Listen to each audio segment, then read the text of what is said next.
जब पांडवों को 12 वर्षों का वनवास और 1 वर्ष का अज्ञातवास भोगने का आदेश मिला, तब वे अपनी धर्मपत्नी द्रौपदी के साथ वन में चले गए।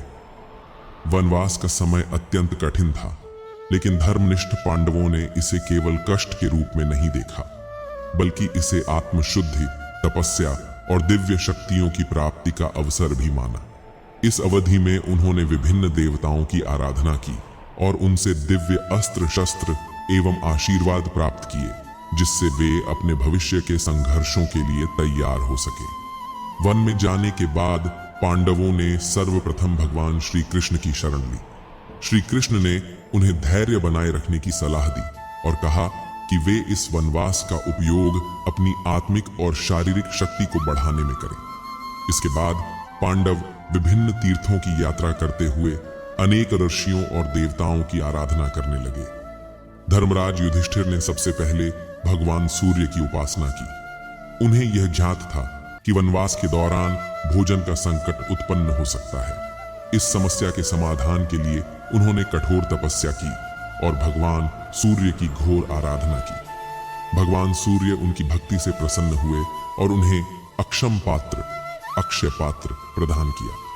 यह पात्र तब तक अन्न उत्पन्न करता रहता था जब तक द्रौपदी भोजन न कर लेती। इस वरदान के कारण पांडवों और उनके अनुयायियों को कभी भी भोजन की कमी नहीं हुई। इसके अलावा युधिष्ठिर ने भगवान शिव, इंद्र, वरुण और यमराज की आराधना भी की। यमराज, जो उनके पितृ थे, ने उन्हें धर्म, नीति और न्याय के गूढ़ रहस्यों का ज्ञान दिया। इंद्र ने उन्हें युद्ध नीति का बोध कराया, जिससे वे भविष्य में युद्ध के लिए मानसिक रूप से तैयार हो सके। भीमसेन स्वभाव से अत्यंत बलशाली थे, लेकिन वनवास के दौरान उन्होंने अपनी शक्ति को और अधिक बढ़ाने के लिए भगवान हनुमान की तपस्या की। वे हिमालय की ओर गए और वहां उन्होंने घोर तप किया। भगवान हनुमान, जो उनके भाई भी थे, पवन पुत्र होने के कारण उनकी भक्ति से प्रसन्न हुए और उन्हें असीम बल और पराक्रम का आशीर्वाद दिया। हनुमान जी ने भीम को यह वरदान दिया कि वे युद्ध में कभी भी शत्रु से पराजित नहीं होंगे और उनका पराक्रम वायुदेव के समान होगा। इसके अलावा हनुमान जी ने यह भी कहा कि वे स्वयं युद्ध के समय अर्जुन के रथ की ध्वजा पर विराजमान रहेंगे, जिससे पांडवों को विजय प्राप्त होगी। भीम ने नागलोक जाकर वहां के नागराज वासुकी की भी आराधना की। नागराज ने उन्हें 10,000 हाथियों के बल के बराबर शक्ति प्रदान की और एक विशेष गदा दी, जो महाभारत युद्ध में अत्यंत उपयोगी सिद्ध हुई। अर्जुन ने अपने वनवास के दौरान सबसे कठोर तपस्या की। वे हिमालय चले गए और वहां उन्होंने भगवान शिव की घोर तपस्या की। कई महीनों तक उन्होंने केवल वायु पर निर्भर रहकर तप किया। उनकी परीक्षा लेने के लिए भगवान शिव स्वयं किरात, शिकारी का रूप धारण करके आए। उन्होंने अर्जुन से युद्ध किया और अर्जुन को अपनी वीरता का परिचय देना पड़ा।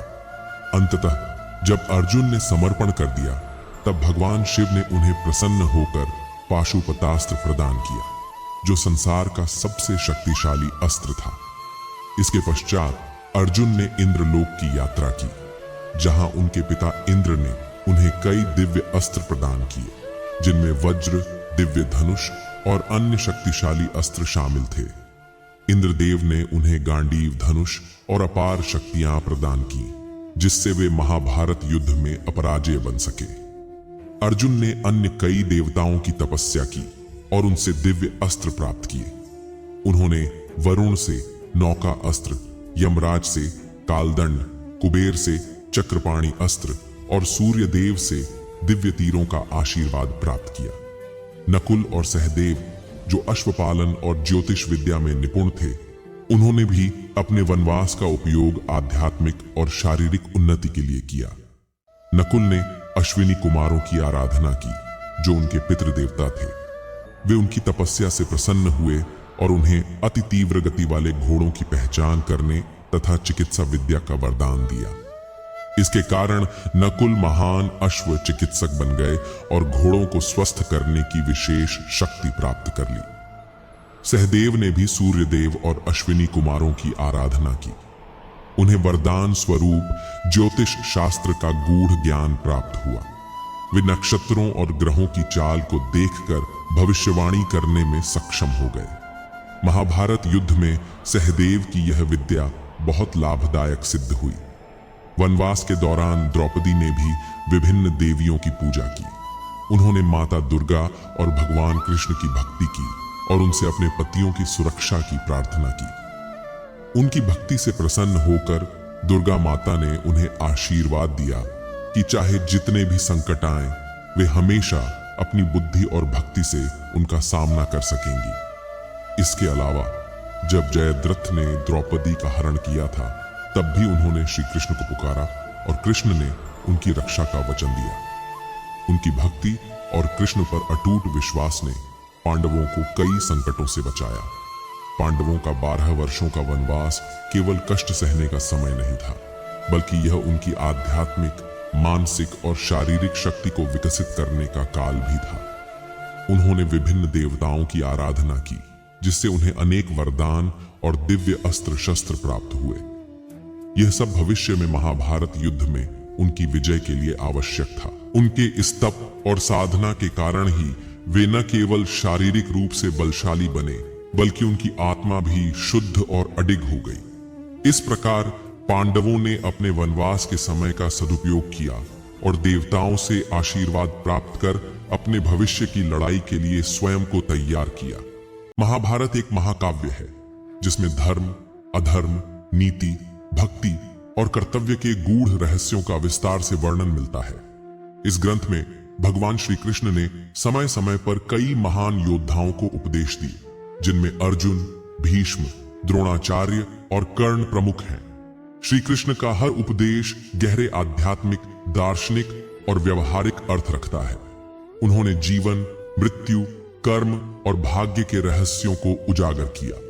अर्जुन को दिए गए उपदेश, भगवद गीता का ज्ञान महाभारत युद्ध से ठीक पहले, जब कौरव और पांडव आमने सामने खड़े थे, तब अर्जुन को मोह हो गया। उन्होंने देखा कि उनके सामने उनके अपने गुरु, सगे संबंधी, भाई और पूज्यजन खड़े हैं, जिनके साथ उन्हें युद्ध करना था। उनका मन दुविधा में पड़ गया और उन्होंने अपना गांडीव धनुष नीचे रख दिया।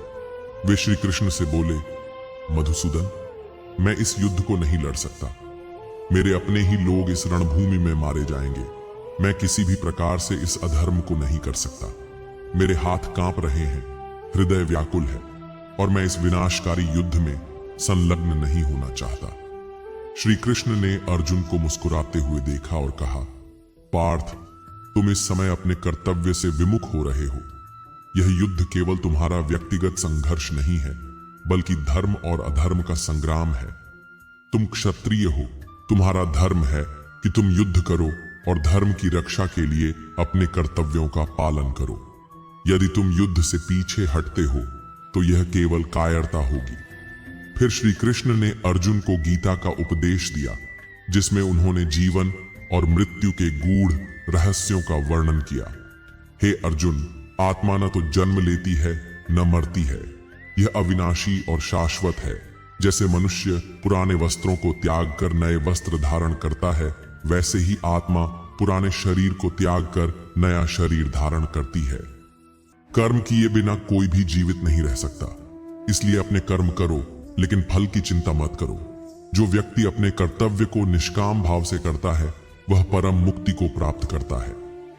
हे धनंजय, इस संसार में न कोई तुम्हारा शत्रु है न कोई मित्र, केवल कर्तव्य ही सत्य है। अपने कर्तव्य का पालन करो और यह न सोचो कि तुम्हें इसका क्या फल मिलेगा। अर्जुन को यह ज्ञान प्राप्त हुआ कि जीवन केवल माया का खेल है और सच्चा योद्धा वह है जो अपने धर्म का पालन करता है। उन्होंने गांडीव उठाया और श्री कृष्ण के उपदेश के अनुसार धर्म युद्ध में आगे बढ़ गए। भीष्म पितामह को श्री कृष्ण का उपदेश। भीष्म पितामह महाभारत के सबसे महान योद्धाओं में से एक थे। वे हस्तिनापुर के संरक्षक और एकनिष्ठ प्रतिज्ञा के प्रतीक थे। जब महाभारत का युद्ध छिड़ा तो वे कौरवों की ओर से लड़े, लेकिन उनके हृदय में हमेशा धर्म का प्रकाश था। युद्ध के 10वें दिन जब अर्जुन ने शिखंडी की सहायता से भीष्म को बाणों की शैया पर सुला दिया, तब श्री कृष्ण उनके पास गए। भीष्म ने श्री कृष्ण को देखकर कहा, हे वासुदेव, मैंने जीवन भर धर्म का पालन किया, लेकिन मैं यह युद्ध कौरवों की ओर से लड़ रहा था क्योंकि मेरी प्रतिज्ञा थी। अब मैं धर्मराज युधिष्ठिर को यह उपदेश देना चाहता हूं कि एक राजा को कैसा होना चाहिए। श्री कृष्ण मुस्कुराए और बोले, हे गंगा पुत्र, आपका जीवन अपने आप में एक उपदेश है। आपने धर्म का पालन किया, अपने पिता के लिए जीवन भर ब्रह्मचर्य का व्रत लिया और हमेशा न्याय का समर्थन किया। आपके उपदेशों से युधिष्ठिर को महान राजा बनने की प्रेरणा मिलेगी। भीष्म ने युधिष्ठिर को राज्य और धर्म के संबंध में नीति उपदेश दिया, जिसे भीष्म नीति कहा जाता है। राजा को हमेशा प्रजा का हित सर्वोपरि रखना चाहिए। उसे क्रोध, अहंकार और मोह से बचना चाहिए। जो राजा अपने कर्मों में धर्म को प्राथमिकता देता है, वही सच्चा सम्राट होता है। श्री कृष्ण ने भीष्म की बातों का समर्थन किया और कहा, हे भीष्म, आपने जो कुछ भी कहा वह शाश्वत सत्य है। राजा वही श्रेष्ठ होता है जो प्रजा की सेवा में समर्पित रहता है और अपने कर्तव्यों से विमुख नहीं होता। द्रोणाचार्य को श्री कृष्ण का उपदेश। द्रोणाचार्य कौरवों और पांडवों के गुरु थे। वे अद्वितीय धनुर्धर और युद्ध कला में निपुण थे, लेकिन युद्ध के दौरान वे कौरवों की ओर से लड़े। जब द्रोण ने देखा कि कौरवों की सेना पराजित हो रही है, तो उन्होंने अत्यंत क्रूर युद्ध छेड़ दिया। श्री कृष्ण जानते थे कि जब तक द्रोणाचार्य युद्ध में डटे रहेंगे, पांडवों की जीत कठिन होगी। उन्होंने युधिष्ठिर से कहा कि यदि द्रोण को यह विश्वास दिलाया जाए कि उनका पुत्र अश्वत्थामा मारा गया है, तो वे शस्त्र त्याग देंगे। जब द्रोण ने यह सुना कि अश्वत्थामा मारा गया है, तो वे व्याकुल हो गए। उन्होंने धर्मराज युधिष्ठिर से पूछा, क्योंकि वे कभी झूठ नहीं बोलते थे। युधिष्ठिर ने उत्तर दिया, अश्वत्थामा हथा, और धीरे से कहा, नरो वा कुंजरो वा। अश्वत्थामा मारा गया, पर यह हाथी था या मनुष्य, यह निश्चित नहीं है। श्री कृष्ण ने यह रणनीति इसीलिए बनाई क्योंकि द्रोणाचार्य अधर्म के मार्ग पर जा रहे थे। युद्ध के नियमों के विरुद्ध जाकर वे कौरवों के लिए निर्दोष योद्धाओं का वध कर रहे थे। श्री कृष्ण ने उन्हें यह सिखाया कि धर्म का पालन किसी भी स्थिति में महत्वपूर्ण होता है। अंगराज कर्ण को श्री कृष्ण का उपदेश। कर्ण, जो सूर्यपुत्र और कुंती के पुत्र थे, अपने जीवन भर सामाजिक तिरस्कार और अपमान सहते रहे।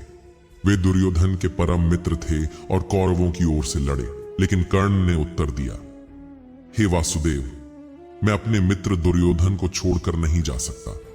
भले ही वह अधर्मी है, लेकिन उसने मुझे सम्मान दिया है। मैं जानता हूं कि पांडव धर्म के मार्ग पर हैं, लेकिन मैं मित्र धर्म से पीछे नहीं हट सकता। श्री कृष्ण ने गहरी सांस ली और कहा, हे कर्ण, तुम्हारे मन में धर्म का प्रकाश है, लेकिन तुम मोहवश अधर्म का साथ दे रहे हो। यह युद्ध धर्म और अधर्म के बीच है। भविष्य में जब सत्य प्रकट होगा, तब लोग तुम्हारी निष्ठा की सराहना करेंगे, लेकिन तुम्हारे निर्णय को नहीं।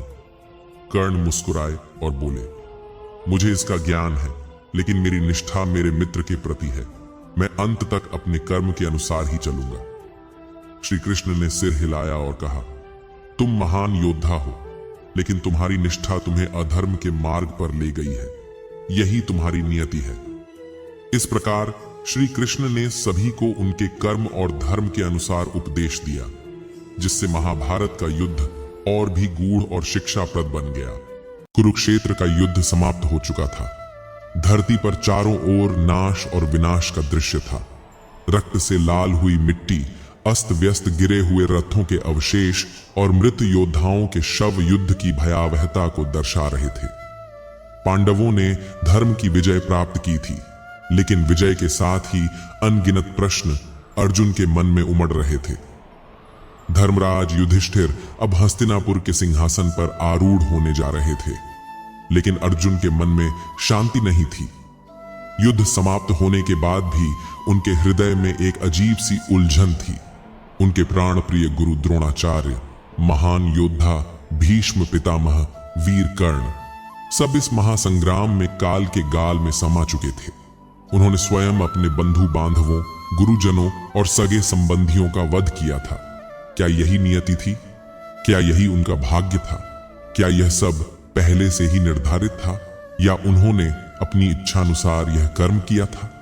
इन्हीं विचारों में डूबे अर्जुन ने श्री कृष्ण से प्रश्न किया, जो उनके साथ कुरुक्षेत्र के युद्ध में सारथी बनकर खड़े रहे थे। मधुसूदन, मैं दुविधा में हूं। युद्ध की समाप्ति के बाद भी मेरा चित्त स्थिर नहीं है। क्या यह सब पहले से ही लिखा था? क्या मेरे द्वारा अपने ही परिजनों का वध भाग्य का ही खेल था? यदि सब कुछ पहले से निर्धारित था तो मेरे प्रयासों का क्या मूल्य? और यदि मेरे कर्म ही मेरे भविष्य का निर्धारण करते हैं तो फिर नियति का क्या स्थान है? श्री कृष्ण मंद मुस्कान के साथ अर्जुन की ओर देखने लगे। उनके नेत्रों में अनंत गहराई थी, मानो वे सृष्टि के समस्त रहस्यों को जानते हों। उन्होंने अर्जुन के कंधे पर हाथ रखा और बोले, पार्थ, यह संसार कर्म, भाग्य और नियति के सूक्ष्म तंतुओं से बुना हुआ है।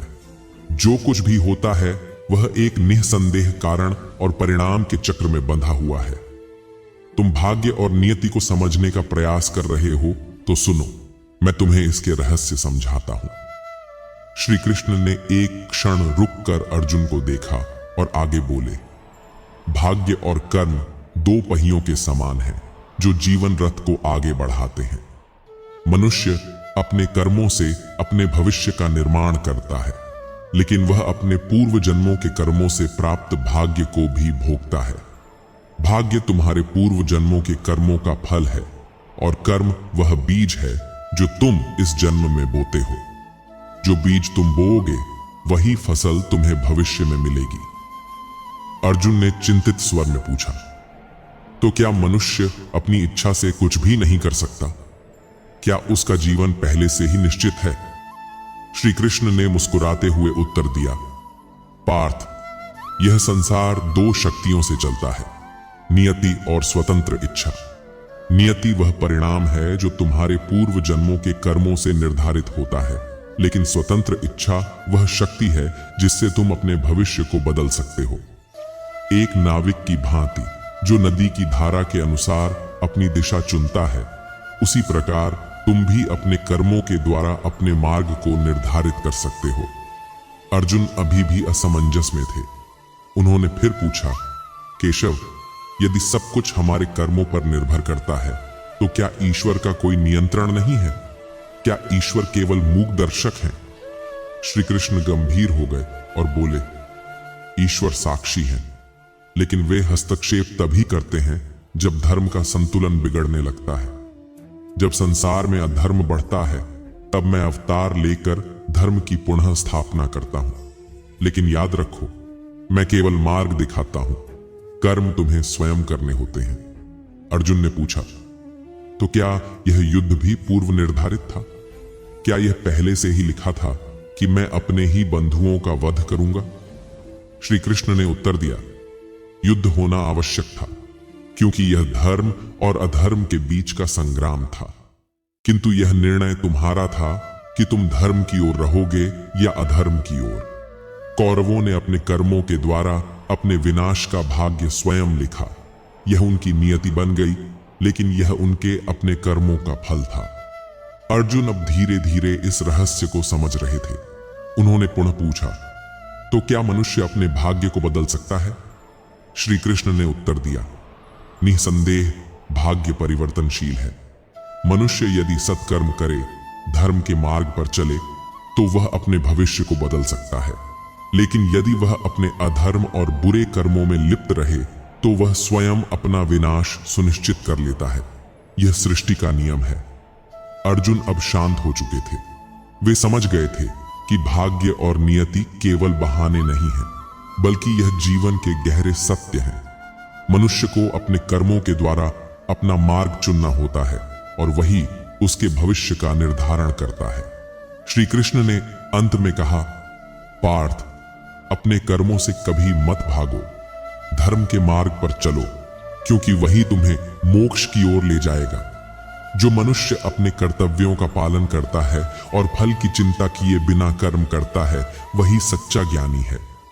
अर्जुन ने श्री कृष्ण को प्रणाम किया और कहा, गोविंद, अब मैं समझ गया। मैं अपने कर्मों से विमुख नहीं होऊंगा। मैं अपने कर्तव्य का पालन करूंगा, चाहे उसका परिणाम जो भी हो। श्री कृष्ण मुस्कुराए। उन्होंने अर्जुन को सही राह दिखा दी थी। नियति का खेल समझकर अर्जुन अब कर्तव्य पथ पर अडिग थे। उन्होंने अपना रथ संभाला और हस्तिनापुर की ओर बढ़ चले, जहां उनका भविष्य उनका इंतजार कर रहा था, जिसे वे अपने कर्मों से स्वयं रचने वाले थे। महाभारत का युद्ध समाप्त होने के बाद पांडवों ने हस्तिनापुर का शासन संभाल लिया और धर्म की स्थापना की। लेकिन इस महायुद्ध का प्रभाव केवल कुरुक्षेत्र तक ही सीमित नहीं रहा, बल्कि इसके दूरगामी परिणाम हुए।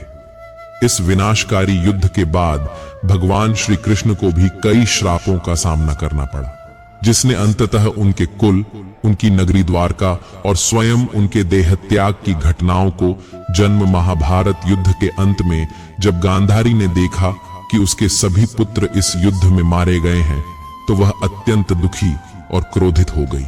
जब श्री कृष्ण उनके सामने आए तो गांधारी ने उन पर आरोप लगाया कि यदि वह चाहते तो इस युद्ध को रोक सकते थे, लेकिन उन्होंने ऐसा नहीं किया और अपने कूटनीति व चातुर्य से इस महासंग्राम को बढ़ावा दिया।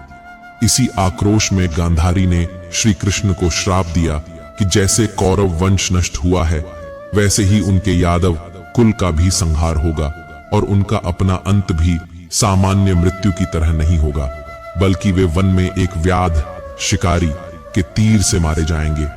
युद्ध के बाद यादव अत्यंत अहंकारी हो गए थे। एक दिन जब कुछ यादव कुमार ऋषियों का उपहास करने लगे, तो उन ऋषियों ने श्राप दिया कि यादवों का विनाश आपस में लड़कर ही होगा। यह श्राप ही आगे चलकर यादव कुल के संहार का कारण बना। कथा के अनुसार श्री कृष्ण के समय में एक राजा था, जिसे श्री कृष्ण ने गलती से मार दिया था। राजा के पुत्र जरा ने इस हत्या का बदला लेने का संकल्प लिया और आगे चलकर वही जरा शिकारी बना, जिसके तीर से श्री कृष्ण का अंत हुआ। गांधारी और मुनियों के श्राप के प्रभाव से श्री कृष्ण के यादव कुल में धीरे धीरे अनाचार, अहंकार और उच्छृंखलता बढ़ने लगी। भगवान श्री कृष्ण के पुत्र और यादव अत्यधिक शक्तिशाली थे, लेकिन वे अनुशासनहीन भी हो गए थे। एक बार यादवों ने मुनियों का मजाक उड़ाने के लिए एक कपट योजना बनाई। उन्होंने श्री कृष्ण के पुत्र सांब को स्त्री का वेश धारण करवाकर आर्षियों के पास भेजा और उनसे पूछा कि यह गर्भवती स्त्री पुत्र को जन्म देगी या पुत्री को।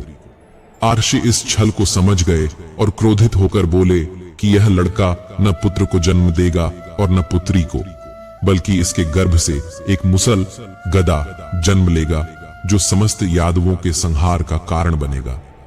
कुछ समय बाद जब सांब के गर्भ से वास्तव में एक लोहे का मुसल उत्पन्न हुआ, तो भयभीत होकर यादवों ने उसे चूर्ण करके समुद्र में बहा दिया।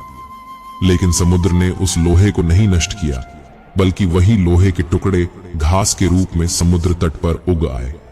बाद में यही घास यादवों के संहार में उपयोग हुई। एक दिन प्रभास क्षेत्र में यादवों ने एक महायज्ञ का आयोजन किया, जिसमें अत्यधिक मद्यपान हुआ। नशे में धुत होकर यादव आपस में लड़ने लगे और देखते ही देखते उनका घमासान युद्ध शुरू हो गया। वे समुद्र तट पर उगी लोहे की घास, जो पूर्व में मुसल के टुकड़ों से उत्पन्न हुई थी, को हथियार की तरह इस्तेमाल करने लगे। इस विनाशकारी युद्ध में सारे यादव एक दूसरे को मारते चले गए और अंततः संपूर्ण यदुवंश नष्ट हो गया। यदुवंश के संहार के बाद श्री कृष्ण जानते थे कि अब उनका कार्य इस धरती पर समाप्त हो गया है। उन्होंने अपने भाई बलराम से कहा कि अब हमें भी इस संसार से विदा होना होगा। बलराम ध्यान मग्न हो गए और समुद्र तट पर बैठकर अपने प्राण त्याग दिए। इसके बाद भगवान श्री कृष्ण भी एक पीपल के पेड़ के नीचे ध्यान मग्न हो गए। उसी समय जरा नामक एक व्याध शिकारी ने उनके पैरों को हिरण का मुख समझकर तीर चला दिया।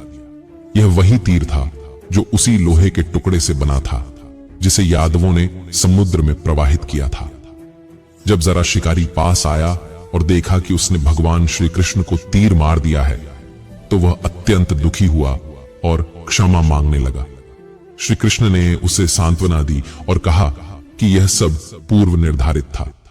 इसके बाद समुद्र ने धीरे धीरे उठकर द्वारका को निगल लिया।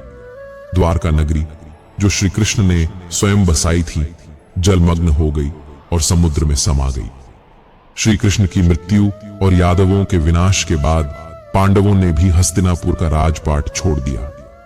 उन्होंने अपने पोते परीक्षित को राजा बनाया और स्वयं हिमालय की ओर महाप्रस्थान के लिए निकल पड़े।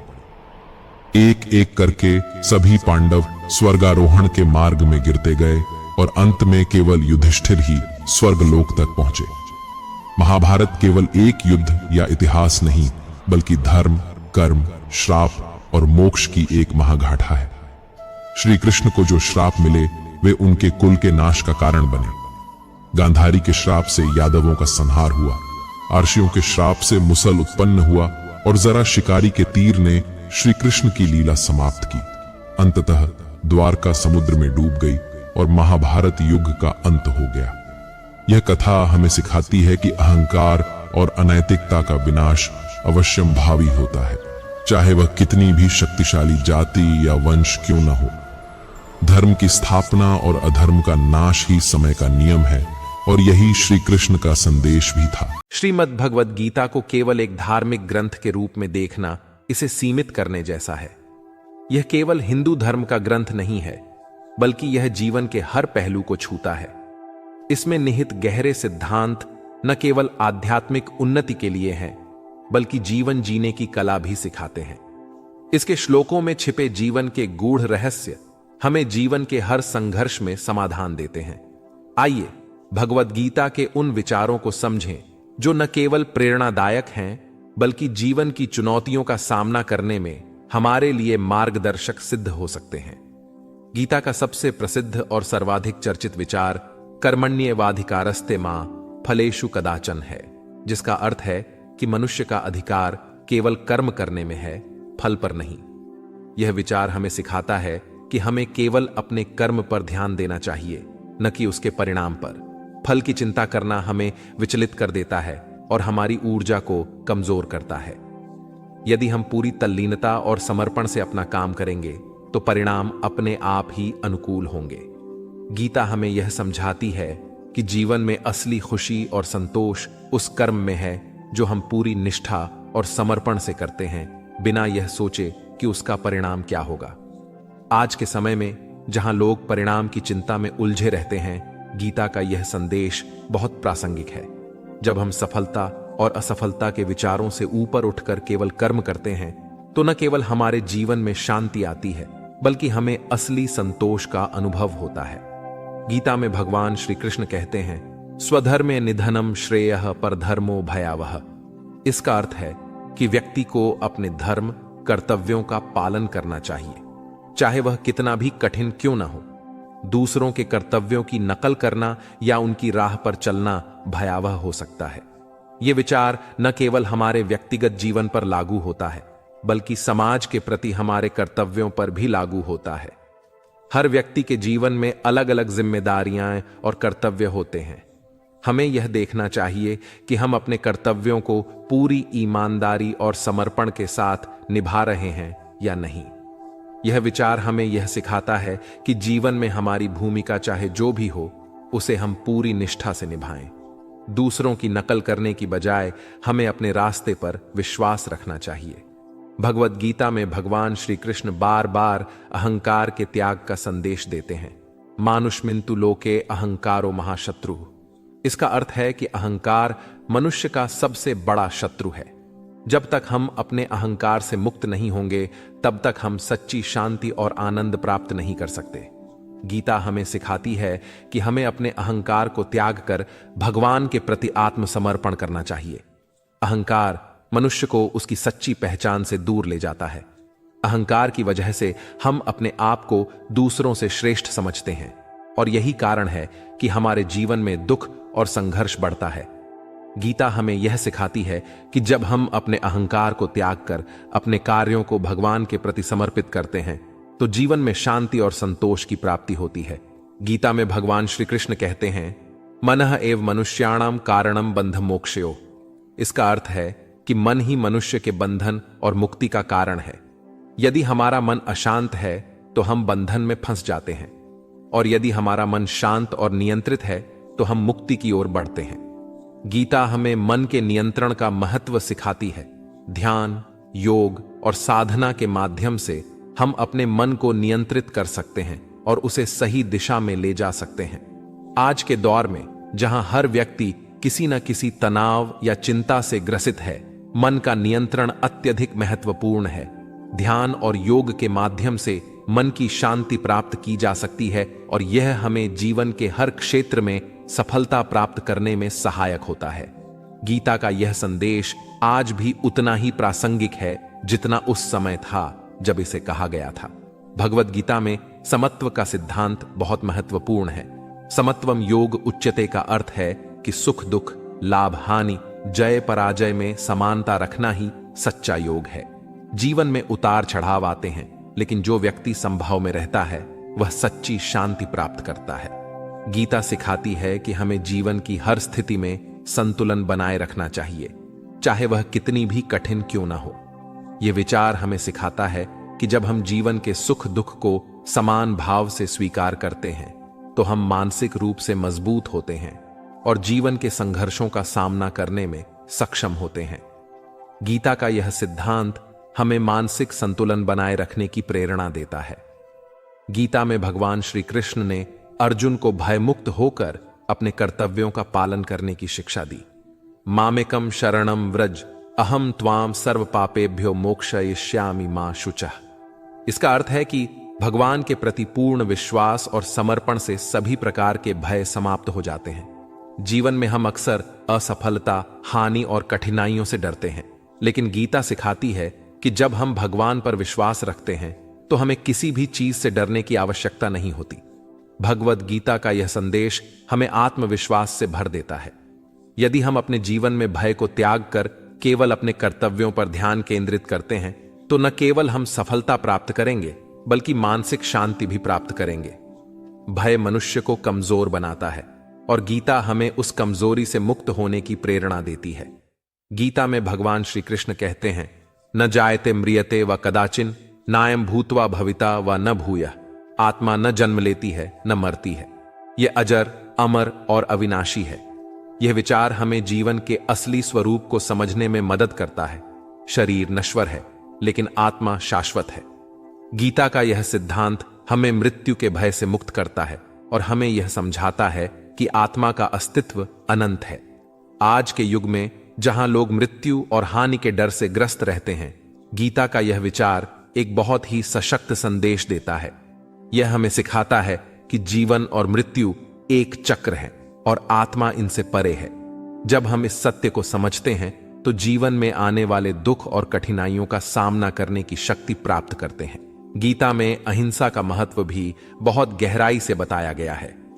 भगवान श्री कृष्ण कहते हैं कि सच्चे योगी और ज्ञानी व्यक्ति के लिए अहिंसा सबसे बड़ा गुण है। इसका मतलब केवल शारीरिक हिंसा से बचना नहीं है, बल्कि मानसिक और भावनात्मक रूप से भी दूसरों को कोई कष्ट न देना है। गीता हमें सिखाती है कि हमें अपने विचारों, शब्दों और कर्मों से किसी भी प्रकार की हिंसा से बचना चाहिए। आज की दुनिया में जहां संघर्ष, हिंसा और अशांति बढ़ रही है, गीता का अहिंसा का सिद्धांत बहुत ही प्रासंगिक है। यह हमें शांतिपूर्ण और प्रेमपूर्ण जीवन जीने की प्रेरणा देता है। यदि हम अहिंसा के मार्ग पर चलेंगे तो न केवल हमारे व्यक्तिगत जीवन में शांति होगी, बल्कि समाज में भी सद्भावना और प्रेम का वातावरण बनेगा। गीता का एक प्रमुख संदेश है आत्म साक्षात्कार, आत्मानम विद्धि, अर्थात स्वयं को जानो। भगवान श्री कृष्ण अर्जुन को यह सिखाते हैं कि सच्चा ज्ञान वही है जो दूसरों से ईर्ष्या न करे और अपने ज्ञान से सृष्टि की सेवा करे। हमारी जिंदगी में अक्सर ऐसे पल आते हैं जब हम दुविधा में हैं और सही समय पर सही निर्णय नहीं ले पा रहे हैं।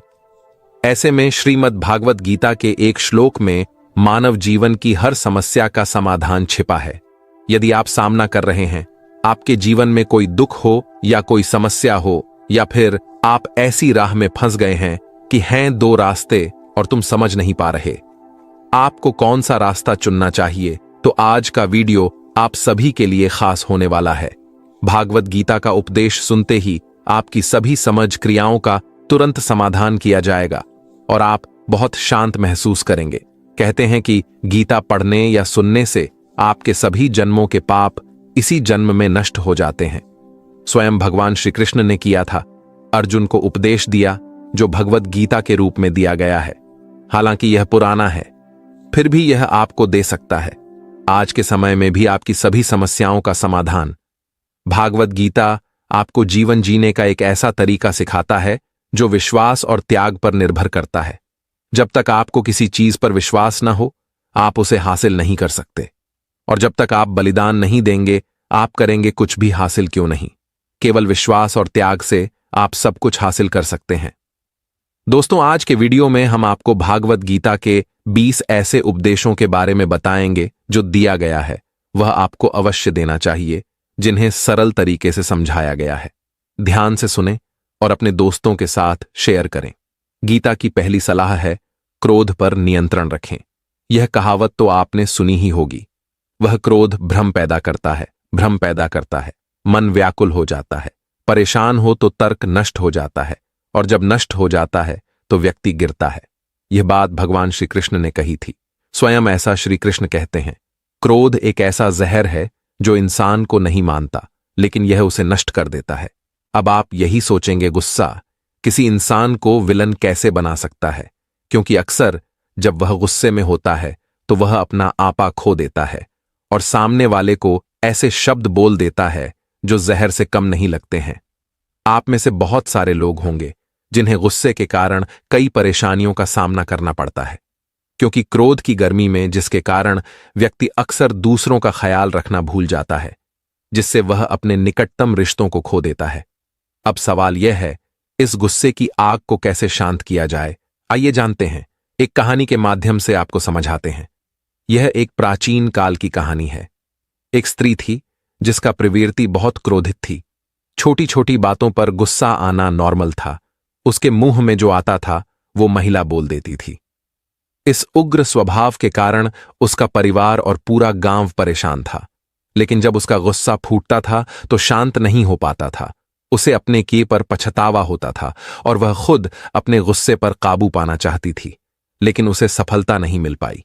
इसी प्रकार एक एक दिन उसके गांव में एक संत आए। एक महिला भी आई थी। वह संत से मिली और उन्हें अपनी समस्या बताई और कहा कि मैं नहीं हूं अपने स्वभाव को सुधारने में सक्षम। कृपया मुझे कोई उपाय बताएं जिससे मेरा स्वभाव स्थिर रह सके। संत ने महिला की बातें ध्यान से सुनी। वह समझ गया कि उसकी समस्या कैसी हो सकती है। संत ने हल किया। उन्होंने महिला को एक बोतल दी और कहा कि इसमें एक औषधि है। जब गुस्सा आए तो मुंह से लगा के इसे धीरे धीरे पिए और मुंह में रखें। जब तक आपका गुस्सा जब दवा खत्म हो जाए तो आश्रम आ जाना और इसे वापस ले जाना। संत की आज्ञा का पालन करते हुए महिला गुस्सा आने पर वह दवा लेने लगी। एक हफ्ते के अंदर ही उसने गुस्सा कम करना शुरू कर दिया। इससे खुश होकर वह आश्रम में संत से मिलने आई और उससे कहा कि आपकी दवा चमत्कारी है, मेरा गुस्सा कम हो गया है। फिर संत ने उसे बताया कि वास्तव में यह ऐसी कोई दवा नहीं है, बल्कि यह सिर्फ सामान्य पानी है। आपका गुस्सा आने के समय तुम्हें चुप कराना था, इसलिए मैंने तुम्हें चुप करा दिया। यह बोतल आपके मुंह में होने के कारण क्रोध के समय आप कुछ नहीं कह सकती थी। इससे सामने वाले लोग आपकी बातों से बच गए। आपके चुप रहने से मामला ठीक हो रहा है। अब तुम बच गई तो दोस्तों, जब भी तुम गुस्से में हो, कुछ देर के लिए शांत हो जाओ और चुप रहने की कोशिश करो। इससे आपका गुस्सा शांत हो जाएगा। भागवत गीता का दूसरा उपदेश है देखने का नजरिया। भगवान श्री कृष्ण कहते हैं कि स्थिति को देखने का नजरिया तय होता है। यह हमें बताता है हमारा भविष्य कैसा होगा। लोग जो नकारात्मक सोचते हैं, कई प्रकार से उनके जीवन में परेशानियां बढ़ने लगती हैं। बिल्कुल हमारी जैसी सोच है, वह एक जैसी नहीं हो सकती। चीजों को देखने और समझने का हमारा नजरिया एक जैसा नहीं हो सकता। वहां एक वह व्यक्ति जो हमेशा अच्छी बातें सोचता है और कोई है जो उसके मन में हमेशा बुरे विचार आते रहते हैं। इसी प्रकार एक वह व्यक्ति जिसमें कुछ न कुछ अवश्य अच्छाई है, लेकिन कोई तो है जो हर बात में नकारात्मक है, वह सिर्फ कमियां ही बताते हैं। दोनों ही स्थितियों में दो लोग अलग अलग तरह के होते हैं। सोचो कि वह सही है जो सही सोचता है, वह सोचता है कि वह है जो सही सोचता है, और जो गलत सोचता है सोचता है कि वह भी सही सोच रहा है, लेकिन कहीं ना कहीं दो लोगों में से एक ही सही होता है। आइए मैं आपको एक छोटी सी कहानी के माध्यम से समझाता हूं लोगों और जीवन के प्रति हमारा दृष्टिकोण क्या होना चाहिए। पुराने समय में एक शराबी व्यक्ति के पास दो बेटे थे। उनकी पत्नी की मृत्यु हो गई। जब बच्चे थोड़े बड़े हुए तो वे भी अपने पिता से परेशान रहने लगे। मादक पदार्थों की लत के एक दिन पिता भी मर गया। जब दोनों लड़के बड़े होकर अमीर बने तो बड़ा भाई साहूकार बन गया, लेकिन छोटा भाई पढ़ लिखकर समाज में सम्मानित व्यक्ति बन गया। दोनों भाइयों को देखकर लोग आश्चर्यचकित रह जाते थे कि एक भाई सम्मानित है, लेकिन दूसरा भाई इतना बुद्धिमान और सफल इंसान कैसे बन गया। एक दिन कुछ लोगों ने बड़े भाई से पूछा कि वह दिन भर शराब पीता है और बिना वजह लोगों से झगड़ता है, इसका कारण क्या है जो लोग ऐसे बन जाते हैं। शराबी आदमी ने जवाब दिया कि जो भी आज मैं हूं इसके लिए मेरे पिता जिम्मेदार हैं, और वह पैग बनाते थे। हम शराब पीते थे और घर में झगड़ा करते थे। उन्हें देखकर मैं भी उनके जैसा बन गया हूं। एनम छोटे भाई के पास गए और बोले, तुम्हारा बड़ा भाई शराबी है और आप तो कोई काम भी नहीं करते, लेकिन आप सफल हो गए हैं, इसका कारण क्या है। सफल व्यक्ति ने कहा, यही कारण है कि मैं इस पद पर हूं। मैं आज जो हूं अपने पिता की वजह से हूं। यह बातें सुनकर लोगों को बड़ा आश्चर्य हुआ। दोनों लड़कों की अच्छी और बुरी परिस्थितियों के लिए उनके पिता जिम्मेदार होंगे। लोगों ने यह प्रश्न छोटे भाई से पूछा। व्यक्ति ने कहा कि मेरे बड़े भाई ने अपने पिता की बुरी आदतें अपना ली, लेकिन मैंने शुरुआत में बचपन से ही सोच लिया था कि मैं अपने पिता की तरह शराबी नहीं बनना चाहता। मैं ऐसा कुछ नहीं करूंगा जो दूसरों को दुख पहुंचाता है। इसीलिए मैंने कड़ी मेहनत से पढ़ाई की और आज मैं सफल हूं। दोस्तों, हमें यदि कुछ करना है तो परिस्थितियों को सकारात्मक सोच के साथ देखना चाहिए। सोचोगे तो अच्छा होगा। वे जो लोग नकारात्मक सोचते हैं उनके जीवन में परेशानियां बनी रहती हैं। अगर आप दूसरों की गलतियों से सीखें और सकारात्मक सोच के साथ आगे बढ़ें, आप ऐसा करेंगे तो सफलता अवश्य मिलती है। भागवत गीता का तीसरा उपदेश है मन पर नियंत्रण। भगवान श्री कृष्ण के इस उपदेश में यह है मन को नियंत्रित करने के बारे में बताया, क्योंकि मन चंचल है लेकिन वह हमारे वश में है और उचित के साथ हमारी अद्वितीय शक्ति है, जिसके प्रयोग से हम किसी भी बाधा को दूर कर सकते हैं। आपके जीवन में अच्छाई पैदा करने के लिए आपका दिमाग सबसे महत्वपूर्ण है, लेकिन अगर इसका सही तरीके से इस्तेमाल नहीं किया जाए तो यह आपके जीवन की सबसे विनाशकारी शक्ति भी हो सकती है। आपका मन, विशेषकर आपका विचार, आपके जीवन को प्रभावित करते हैं और इसीलिए जीवन को ठीक से जीने के लिए हमें यह करना होगा। हमारे दिमाग पर पूरा प्रभाव भागवत का लाना होगा। भागवत गीता में भगवान श्री कृष्ण कहते हैं कि मन की चंचलता उसका स्वभाव है। हमारा दिमाग ऐसा महसूस करता है कि अगर यह अलग अलग चीजों के बारे में सोचता रहता है तो यह हमें हर मुश्किल से बचाएगा, लेकिन ऐसा नहीं होता। हम अपने जीवन का बहुत सा समय बिताते हैं सोच और चिंता।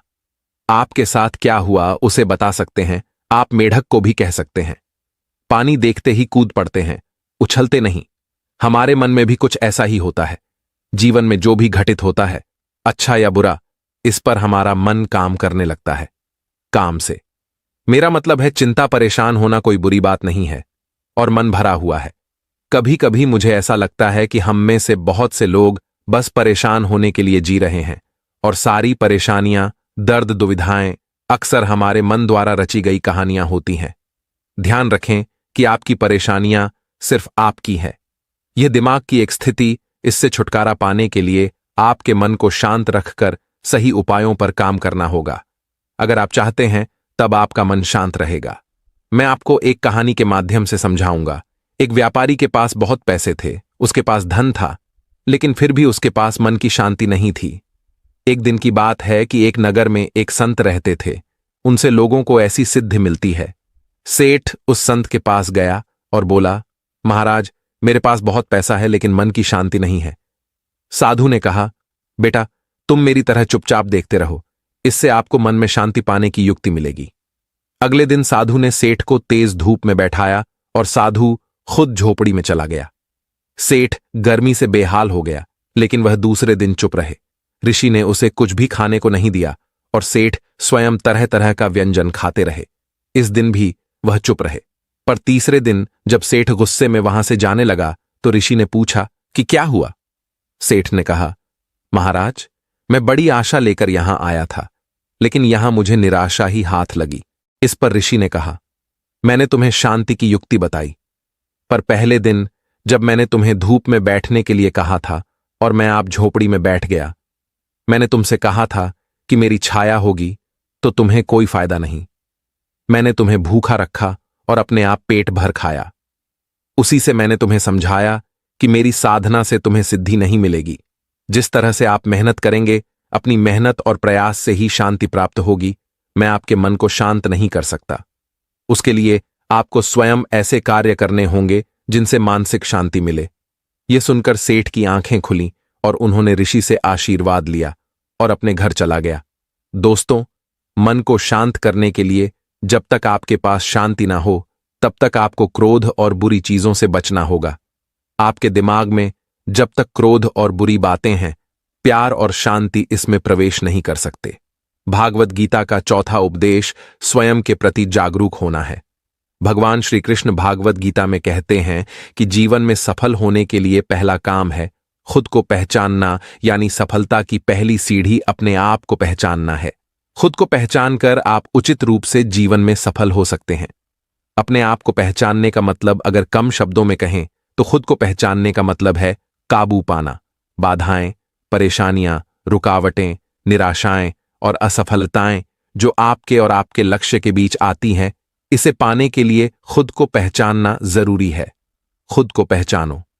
हमें सबसे पहले खुद से बात करनी होगी, यानी सबसे पहले हम अपने आप को पहचानने की कोशिश करेंगे। मैं कौन हूं? मैं कैसा हूं? मेरा अस्तित्व क्या है? मेरे अंदर कौन है? मेरे पास क्या क्षमताएं हैं? मुझ में क्या क्या कमियां हैं? मुझ में क्या अच्छे गुण हैं? मैं कैसे सोचता हूं? मेरे अंदर क्या गुण हैं? मेरे जीवन का उद्देश्य क्या है? मेरे जीवन का लक्ष्य क्या है? वह कार्य जो मैं वर्तमान में कर रहा हूं। अगर आप यह समझ जाते हैं तो मेरा उद्देश्य पूरा हो जाएगा। मैं अपने लक्ष्य तक पहुंच गया। अगर मेरा काम मेरे उद्देश्यों को पूरा नहीं कर रहा है और मैं अपने लक्ष्य तक पहुंचने में सक्षम नहीं हूं, फिर क्या मैं गलतियां कर रहा हूं कि मैं अपना लक्ष्य हासिल नहीं कर पा रहा हूं? कि स्वयं ऐसा क्या है पूर्णता प्राप्त करने और अपने लक्ष्य तक पहुंचने में बाधा बन गया है? दुनिया में ज्यादातर लोग खुद को जानने में असफल होने के कारण ही इसका शिकार होते हैं। खुद को जानने की बजाय दूसरों को जानने में लगे रहते हैं और दूसरों को जानने में वे अपना सारा दिमाग खर्च कर देते हैं। उनका सारा समय, उनकी सारी ताकत दूसरों को समझने की कोशिश करता रहता है, फिर भी वह सामने वाले को नहीं जान पाते। यदि कोई व्यक्ति दूसरों को जानने की बजाय अपना सारा दिमाग, अपना सारा समय और अपनी सारी शक्ति स्वयं को जानने में लगाता है, तब क्या हम ऐसा कह सकते हैं? वह कुछ ऐसा करेगा कि दुनिया उसके चरणों में होगी। उस व्यक्ति को खुद पता नहीं कि क्या होगा। उसने जो कारनामा किया है, इसलिए जागो और अपने आप को पहचानो, अपनी ताकत को पहचानो, तभी तुम इतिहास रच सकते हो। भागवत गीता का 5वां उपदेश है स्वयं का निर्माण करें। श्री कृष्ण कहते हैं कि मानव जीवन अमूल्य है, इससे कोई इनकार नहीं करता, लेकिन यह भी एक विडंबना है कि हम ईश्वर के अंश शरीर का उतना आदर नहीं करते हैं जैसा कि हमें वास्तव में करना चाहिए। उन सभी को शरीर की ऊपरी सुंदरता के बारे में बहुत चिंता ना करें, लेकिन शरीर के भीतर बैठा भगवान सब देखता है। और हम कभी भी मंदिर जैसे निवास के प्रति जागरूक नहीं होना चाहते, इसलिए हम पागल बने रहते हैं, जो भौतिक सुख दुख के चक्र में उलझा हुआ और अपने ही विकास के प्रति लापरवाह बने रहते हैं, जिसके परिणाम न केवल हम पर असर डालते हैं, बल्कि हमारा परिवार, समाज, राष्ट्र और पूरा विश्व भी हमें कोसता ही होगा। किसी न किसी रूप में कष्ट उठाना ही होगा। अगर हम आज की सबसे बड़ी जरूरत की बात करें, जैसे स्वयं का निर्माण करना है, हमें विचार करना होगा। अपना निर्माण कैसे करें? भगवान ने हमें सर्वश्रेष्ठ बनाया। बस इसे स्वीकार कर लेने से हम सर्वश्रेष्ठ नहीं बन गए हैं। हमें अपने विचारों, शब्दों और कर्मों से बेहतर बनना होगा। जब तक हम स्वयं को ईश्वर की एक इकाई नहीं मानते, हमारा या आपका कुछ भला नहीं हो सकता। हमें अपने शरीर रूपी मंदिर को महत्व देना चाहिए और उसके भीतर बैठा हुआ जीवित तत्व, इसकी स्वच्छता और इसके प्रति हमें इसे कायम रखना होगा। समर्पण की भावना से हमें बाहरी विकास से ज्यादा अपने विकास की चिंता करनी होगी। इसके लिए हमें करना होगा, केवल अच्छे और सकारात्मक बिंदुओं पर ध्यान दें। हम दूसरों की भी मदद करेंगे। अपने आप को, हम सभी को अच्छे गुणों पर ध्यान देना होगा। हम सब हैं सर्वशक्तिमान। ईश्वर के बच्चे, सभी गुण सर्वशक्तिमान ईश्वर के हैं। हमारे भीतर उन शक्तियों का सदुपयोग करके हम अपना निर्माण कर सकते हैं और खुद को खूबसूरत बनाने के साथ साथ मदद भी कर सकते हैं। हमारा परिवार, समाज, राष्ट्र और संपूर्ण सृष्टि है, ये हमें मानना होगा। आज हमारे जीवन में आत्मनिर्माण की पहली सुबह होगी और सबसे पहले अपने स्वयं के निर्माण के लिए प्रयास करें। मेरा विश्वास करो, असंभव का विचार ही संभव की राह में सबसे बड़ी बाधा है। इसलिए ताला लगा दीजिए। असंभव को संभव बनाओ, स्मरण करो, मंत्र का जाप करो। आपकी पहचान आप नहीं, आपका व्यक्तित्व है। आपके व्यक्तित्व को रेखांकित करने वाला है, इसके लिए कोई दूसरा नहीं है। भागवत गीता का छठा उपदेश है, कर्म करो, परिणाम की चिंता मत करो। श्री कृष्ण ने इसका महत्व बताया है। भागवत गीता में कर्म, परिणाम और परिणाम के बीच संबंध समझाते हुए कहते हैं कि हमें काम करना चाहिए, लेकिन करना चाहिए। परिणाम की चिंता नहीं करनी चाहिए। इसका अर्थ यह है क्योंकि हम हमारे कार्यों के परिणाम की भविष्यवाणी कर सकते हैं, लेकिन परिणाम निश्चित होते हैं। इसलिए नतीजों की चिंता मत करो और इसकी वजह से हमें बहुत कुछ झेलना पड़ता है। चिंता और तनाव, श्री कृष्ण इससे भी आगे बढ़कर कहते हैं कि अपना काम करना हमारा कर्तव्य है, लेकिन हमें कर्म फल के बंधन से मुक्त होकर अपना कर्म करना चाहिए। हम अपने कर्मों के फल की चिंता करके अपना कर्तव्य नहीं निभाते हैं। भगवान श्री कृष्ण कहते हैं कि जब हम कर्म करते हैं, हमें अपने कर्तव्य के प्रति उत्साह और दृढ़ संकल्प रखना चाहिए, जो सफल जीवन के लिए आवश्यक है। मैं आपको बताऊंगा। यह एक कहानी के माध्यम से मैं स्पष्ट कर दूं कि एक राजा था जो अपनी प्रजा का बहुत ख्याल रखता था। वह अपनी प्रजा के बीच जाते हैं और उनकी समस्याएं सुनने की कोशिश करते हैं, उनकी समस्याओं का समाधान करते हैं। इसीलिए उनकी कर्तव्य परायणता की खबर दूर दूर तक फैल गई। एक बार जब राजा अपने राज्य में भ्रमण पर थे, उनके कुर्ते का एक बटन टूट गया। यह देखकर राजा ने तुरंत अपने मंत्री को बुलाया और आदेश दिया, गांव से किसी अच्छे दर्जी को बुलाओ और उसके कुर्ते के बटन को ठीक करो। यह सुनकर महर्षि ने गांव में दर्जी की खोज शुरू कर दी। संयोगवश उन्हें एक दर्जी भी मिल गया। गांव में उसकी एक छोटी सी दुकान थी। वह दर्जी शीघ्र ही राजा के पास लाया गया। राजा ने दर्जी से पूछा कि क्या तुम दर्जी हो और बटन सिलना जानते हो? उनके कुर्ते के बटन टूटे हुए थे। दर्जी ने कहा, यह तो बहुत आसान काम है। दर्जी ने अपने बैग से धागा निकाला और कुर्ते का बटन लगा दिया। राजा बहुत खुश हुआ और उससे पूछा, उन्हें उसे कितने पैसे देने चाहिए? इस पर दर्जी बोला, कितने पैसा दोगे? मैं इसे नहीं ले सकता। इस पर राजा ने कहा कि वह अवश्य इसका भुगतान करेंगे। दर्जी ने सोचा कि उसने तो बस धागा डाला, तो मैं इसके लिए 2 रुपये मांगूंगा। फिर दर्जी ने सोचा कि राजा शायद ऐसा सोचेगा, 2 रुपये में इतना काम होता है तो गांव वालों से कितना पैसा मिलेगा। यह सब सोचते हुए दर्जी ने कहा कि वह जो देना चाहे दे सकते हैं, वह ले लेगा। यह सुनकर राजा ने उन्हें उनकी क्षमता के अनुसार 2 गांव देने का निर्णय लिया। राजा ने कहा कि समाज में उनका रुतबा कम नहीं होना चाहिए, इसलिए उन्होंने यह आदेश दिया। दर्जी ने मन में सोचा कि वह तो 2 रुपये मांग रहा है और वह 2 गांवों का स्वामी बन गया। दोस्तों, हम सभी अपनी क्षमता के अनुसार सोचते हैं, परंतु परमेश्वर हमें सब कुछ अपने अनुसार देता है। हम भगवान से कई बार कम मांगते हैं, हमें उसका 2 गुना मिलता है। अपनी क्षमता के आधार पर कुछ अच्छा और बड़ा देता है। भगवान इसीलिए श्री कृष्ण ने गीता में कहा है कि कर्म करो, फल की चिंता मत करो, और यही इस कहानी का सार भी है। भागवत गीता का 7वां उद्देश्य लक्ष्य है। हमेशा याद रखें, भागवत गीता में श्री कृष्ण कहते हैं कि कोई भी लक्ष्य निर्धारित करने से पहले अपने आप से 3 प्रश्न पूछे। सबसे पहले, आप वह काम क्यों करना चाहते हैं? दूसरा, इसका परिणाम क्या होगा? तीसरा, आपको इसमें सफलता मिलेगी या नहीं? यदि तीनों प्रश्नों के उत्तर आपके लिए आश्वस्त करने वाले हैं, तभी उस लक्ष्य की ओर कदम बढ़ाए। आपने अपने लक्ष्य के लिए जो रणनीति बनाई है, इसके बारे में कभी किसी को मत बताना। चोरी चुपके बस उस दिशा में कड़ी मेहनत करते रहें। यदि आपके लक्ष्य के रास्ते में कोई विपरीत परिस्थिति आती है तो ऐसा न करें। कहीं लक्ष्य को बीच में ही छोड़ दें। धैर्य के लिए प्रतिकूलता समस्याओं का सामना करें और लक्ष्य के प्रति सकारात्मक सोच के साथ प्रयास जारी रखें। यह जरूरी नहीं कि आपके साथ जो पहले हुआ है वैसा ही भविष्य में घटित हो। अपना भविष्य संवारने की गुंजाइश हमेशा आपके हाथ में है। हमेशा हमारे आसपास कुछ ऐसे लोग होते हैं जो तेजी से सफल होते हैं। कुछ लोग सफल हो जाते हैं, तुम जीवन में आगे बढ़ो, जबकि कुछ लोग लाख कोशिश करने के बाद भी जीवन में सफल नहीं हो पाते हैं।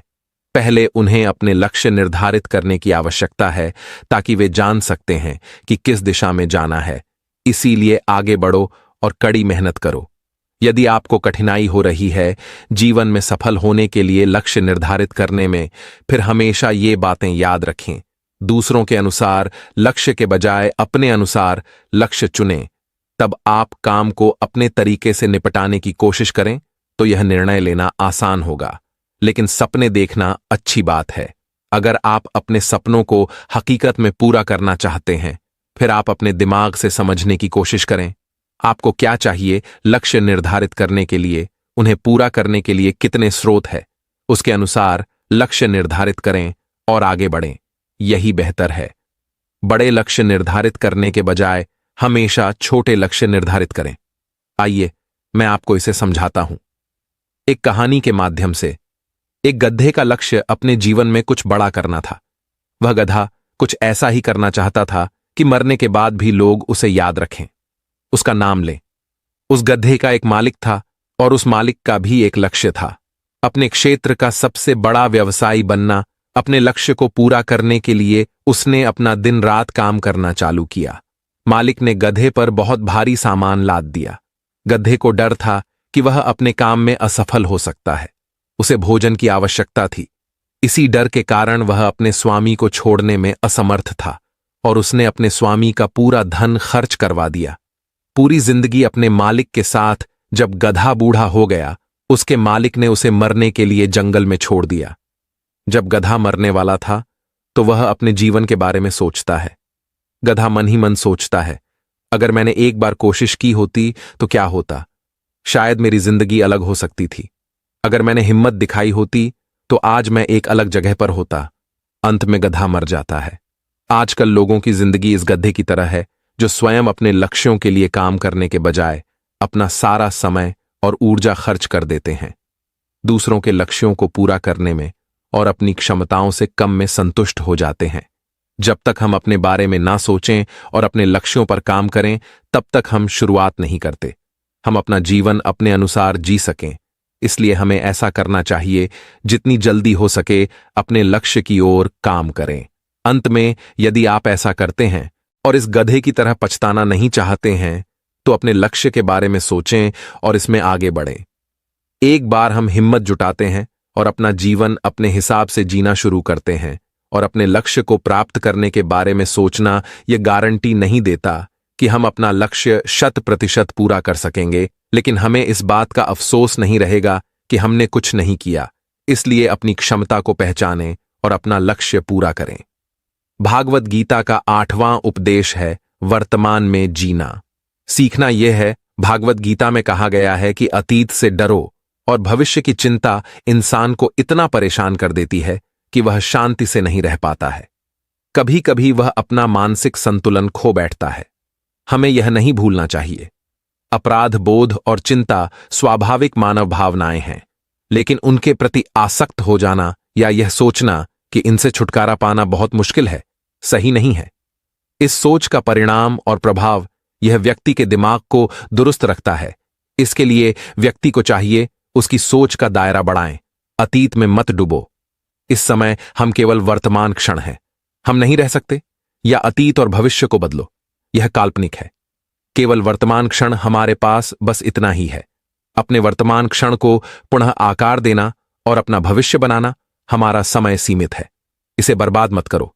अतीत के बारे में पछतावा या भविष्य के बारे में चिंता, एक योजना बनाकर इसका पालन करें और बेहतर कल के लिए अपने आज का पूरा उपयोग करें। जो तुम आज करोगे वही आपका कल निर्धारित करता है। वर्तमान क्षण में जीना सीखना सफलता और खुशी की कुंजी है। आज काम शुरू करने के लिए सबसे अच्छा दिन है, क्योंकि आज हमारे पास जो कुछ भी है वह सब कुछ काल्पनिक है। हमारा अतीत हमें सबसे अच्छा सिखाता है। सबक इससे सीखें और आगे बढ़ते रहें, और आप अपने आज को बेहतर, आनंदमय और संपूर्ण बनाने का प्रयास कर सकते हैं। भागवत गीता की नई सलाह है, खुद पर विश्वास रखें। श्री कृष्ण कहते हैं कि जब तक आप खुद पर विश्वास नहीं करते, दूसरे भी आप पर विश्वास नहीं करेंगे। विश्वास करो कि जीवन में सफलता प्राप्त करने के लिए तुम्हें अपने सपनों का पीछा करना चाहिए।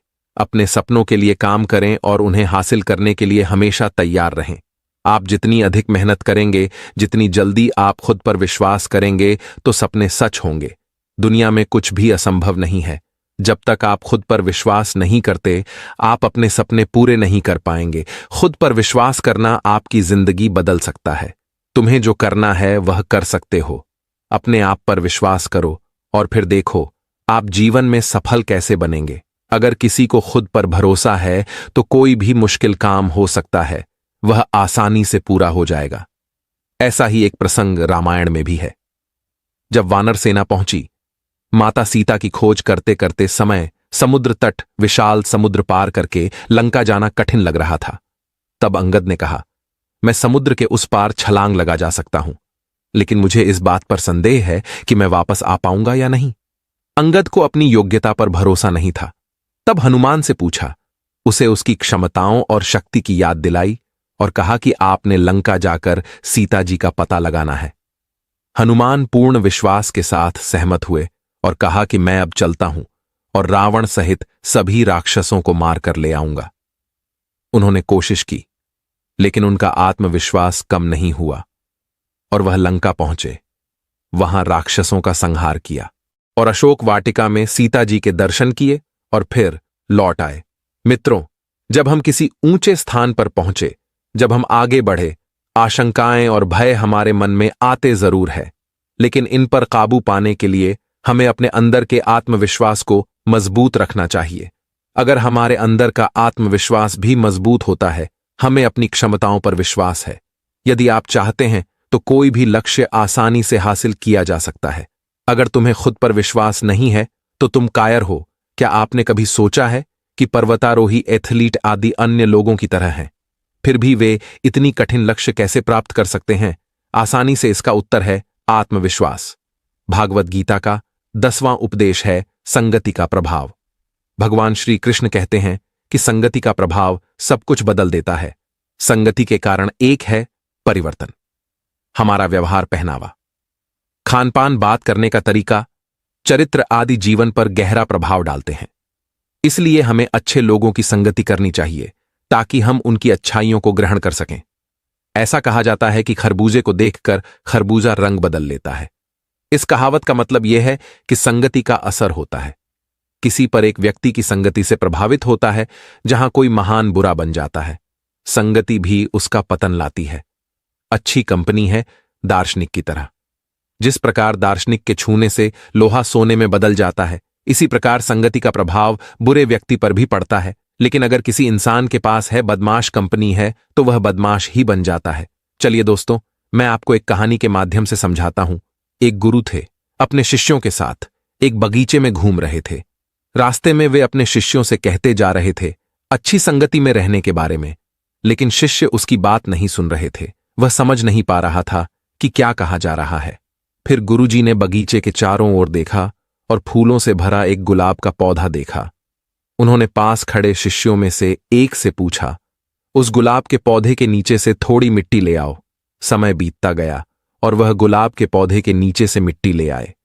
जैसे ही उसने मिट्टी सौंपी, गुरु के हाथों में, वह आगे बढ़ गया। गुरुजी ने कहा, यह मिट्टी मुझे अपने लिए नहीं मिलेगी। तभी सभी शिष्य गुरु की ओर देखने लगे। गुरुजी ने फिर बोलना शुरू किया। बाद में गुरु की आज्ञा का पालन करते हुए शिष्य ने मिट्टी अपनी नाक पर लगा ली और बोला, गुरुजी, इसमें तो बहुत गुलाब की अच्छी खुशबू है। तब संत ने कहा, बच्चों, क्या तुम्हें पता है कि इस मिट्टी में इतनी सुंदरता क्यों है?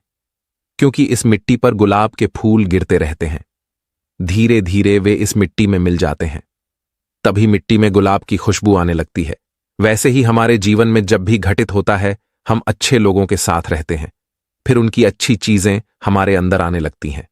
ठीक वैसे ही जैसे गुलाब की पंखुड़ियों के पास होने के कारण इस मिट्टी से गुलाब की खुशबू आने लगती है, उसी तरह वह व्यक्ति जो एक ही व्यक्ति के साथ रहने पर व्यक्ति में समान गुण दोष आ जाते हैं।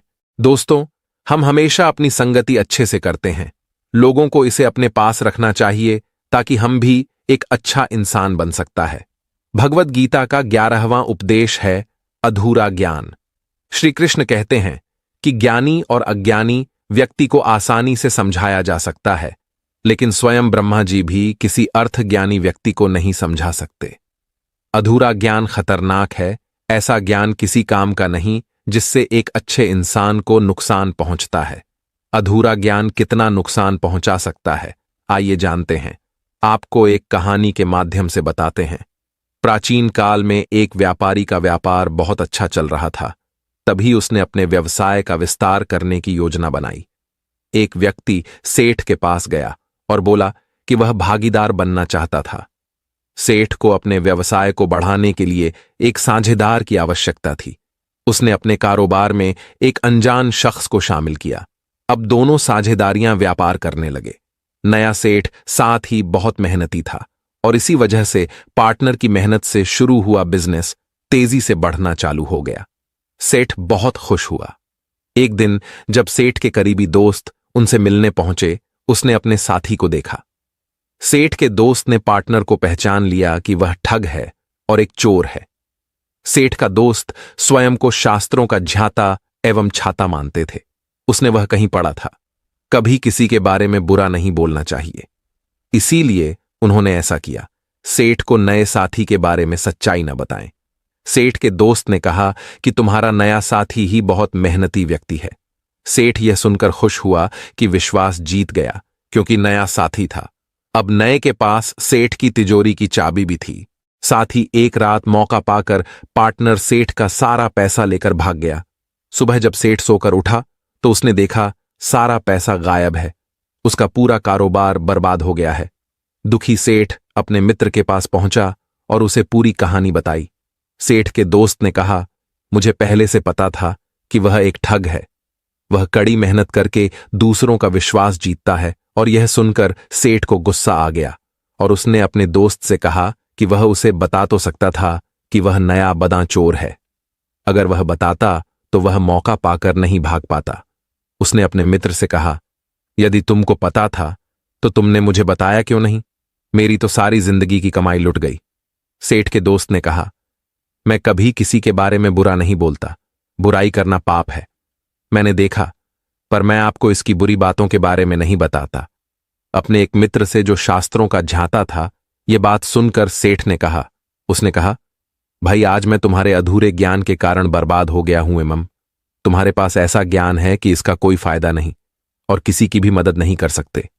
एक अच्छे इंसान को भी कष्ट सहना पड़ता है। दोस्तों, आपको पता चल गया होगा, अधूरा ज्ञान बहुत खतरनाक होता है। इसलिए किसी भी ज्ञान को पूर्णता स्वीकार करना चाहिए। भागवत गीता का 12वां उद्देश्य है दोस्त और दुश्मन की पहचान करें।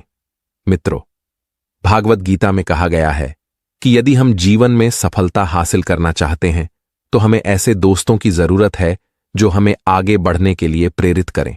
लेकिन अगर हम आगे बढ़ना चाहते हैं तो बहुत सरल है।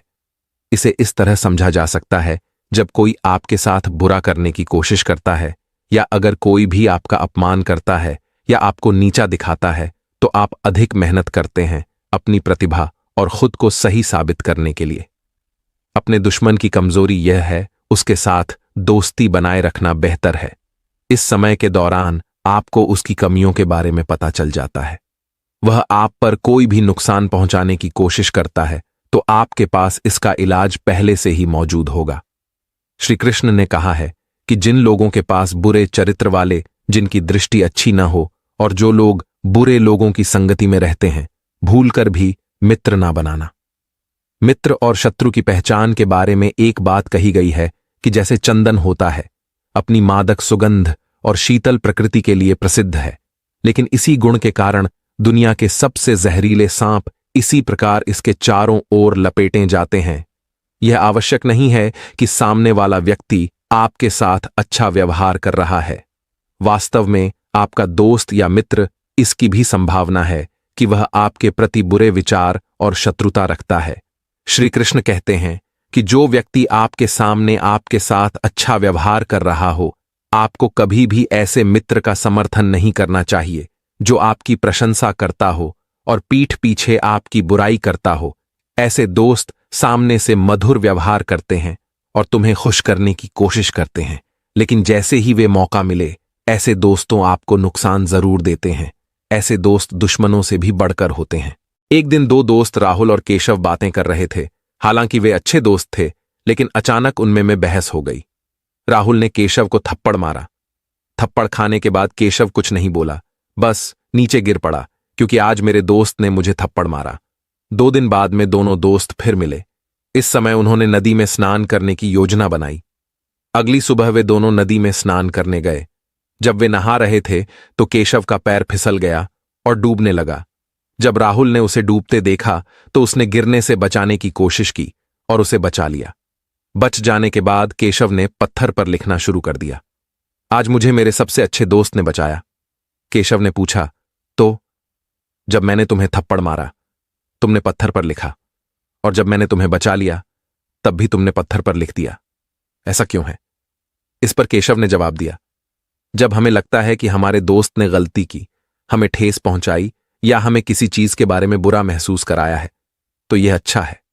हम पत्थर पर लिखेंगे क्योंकि हवा के साथ मिट जाएगा। लेकिन तब आपका मित्र आपके साथ कुछ अच्छा करता है, हमेशा पत्थर पर लिखें ताकि वह हमेशा याद रहे। दोस्तों, जहां दोस्ती है वहां दोस्ती है। प्यार थोड़ी बहस और लड़ाई भी होती है। अगर हम उस बात को दिल से लगा लें तो दोस्ती या कोई भी रिश्ता कैसा रहेगा? कोई दोस्त आपसे झगड़ सकता है, वह आपके लिए लड़ सकता हूं। एक तरफ आप उसकी गलतियों को नजरअंदाज करें और दूसरी ओर उसकी अच्छाइयों को हमेशा याद रखें। भगवद गीता का उपदेश है कि हमें सदैव अपने धर्म के अनुसार काम करना चाहिए। यदि एक बच्चा विद्यार्थी है तो उसे सिर्फ पढ़ाई पर ध्यान देना चाहिए। इस सैनिक को अपने देश की रक्षा करनी चाहिए। राजा को अपनी प्रजा की रक्षा करनी चाहिए। माता पिता को अपने बच्चों से प्यार करना चाहिए। लोगों को चाहिए अपने बूढ़े माता पिता की सेवा करें और शासक को शासन करना चाहिए। दोस्तों, मैं कहना चाहता हूं कि यदि हर व्यक्ति अपना कर्तव्य ठीक से करता है, तभी होगा इस समाज में संतुलन, और फिर किसी को कभी किसी से कोई परेशानी नहीं होगी। भागवत गीता की मुख्य शिक्षा अहंकार और गर्व है, ऐसा श्री कृष्ण कहते हैं। इस दुनिया में ज्यादातर लोग अहंकार के कारण ही बर्बाद हो जाते हैं। वे आस्था या विश्वास से ज्यादा महत्व अपने अहंकार को देते हैं। मनुष्य का अहंकार और भ्रम दोनों ही उसे परास्त कर देते हैं। सफलता की सीढ़ियां मुझे चढ़ने नहीं देता, क्योंकि अहंकारी आदमी की दुनिया उससे शुरू होती है और उसके साथ ही खत्म भी हो जाती है। मेरी मां अक्सर मुझसे कहती हैं कि चाहे कैसे भी आप जीवन में कितने भी बड़े पद पर क्यों ना पहुंचे, तुम जो इंसान बनोगे, मेरे बारे में एक बात हमेशा याद रखना, बड़ी सफलताओं को अपने दिमाग में न आने दें। कभी घमंड मत करना, क्योंकि घमंड का घर हमेशा खाली रहता है। किसी भी व्यक्ति को अहंकारी व्यक्ति के आसपास रहना पसंद नहीं होता, क्योंकि वह अहंकारी होता है। व्यक्ति हमेशा दूसरों को नीचा दिखाने की कोशिश करता है। हमें फलों से लदे हुए वृक्ष के समान होना चाहिए, जिसकी शाखा है फलों से लदा हुआ और झुका हुआ रहता है। जितने अधिक फल होंगे उतना ही झुकता है। महान सफलता प्राप्त करने का वास्तविक अर्थ एक ही है। हम फलों से लदे शाखाओं की तरह विजेता बनते हैं। हमें करना ही होगा। हम अपने आप पर गर्व कर सकते हैं, लेकिन घमंड नहीं कर सकते। आप कड़ी मेहनत करो, और जब तुम सफल हो जाओ तो आपके अंदर विजेता की भावना विकसित होती है। इसी को घमंड कहा जाता है। लेकिन जब आपकी सफलता आपके दिमाग में होती है, तब वह अहंकार का रूप ले लेती है। हम में से ज्यादातर लोगों की सोचो कि वे सब कुछ जानते हैं, उन्हें किसी से सीखने की जरूरत नहीं है।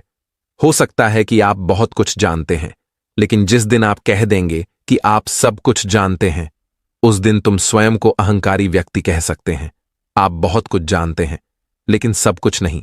एक अहंकारी व्यक्ति अपने जीवन में बहुत आगे तक नहीं जा पाता, क्योंकि उसमें मैं का भाव है। अपने मन में ऐसा न होने दें, अन्यथा जैसे जितनी तेजी से आप सफलता की सीढ़ियां चढ़ेंगे, उतनी ही तेजी से उतरेंगे। श्री कृष्ण कहते हैं कि परिवर्तन ही परिभाषा है। तुम्हें वहां से नीचे आने में देर नहीं लगेगी। भागवत गीता का उपदेश परिवर्तन है। जीवन का नाम किसी भी व्यक्ति को परिवर्तन से कभी नहीं डरना चाहिए, क्योंकि परिवर्तन हमेशा होता है, बदलाव लाता है, और यह बदलाव हमेशा अच्छे के लिए। अगर वहां जिंदगी में कोई बदलाव नहीं तो हम वहीं रहेंगे।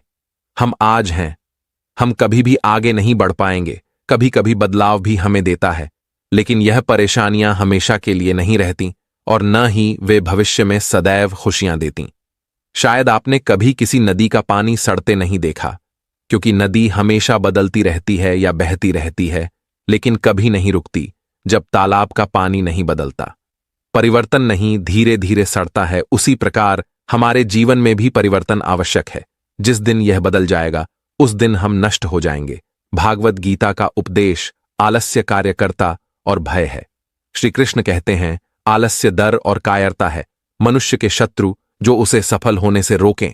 यदि आप सफल होना चाहते हैं तो आपको अपना आलस्य त्यागना होगा।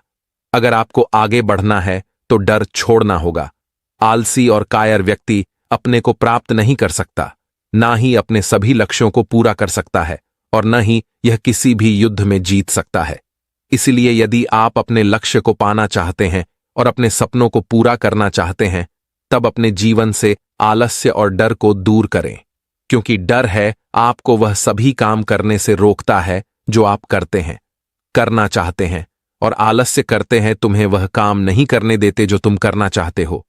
आत्मा भगवत गीता का उपदेश है।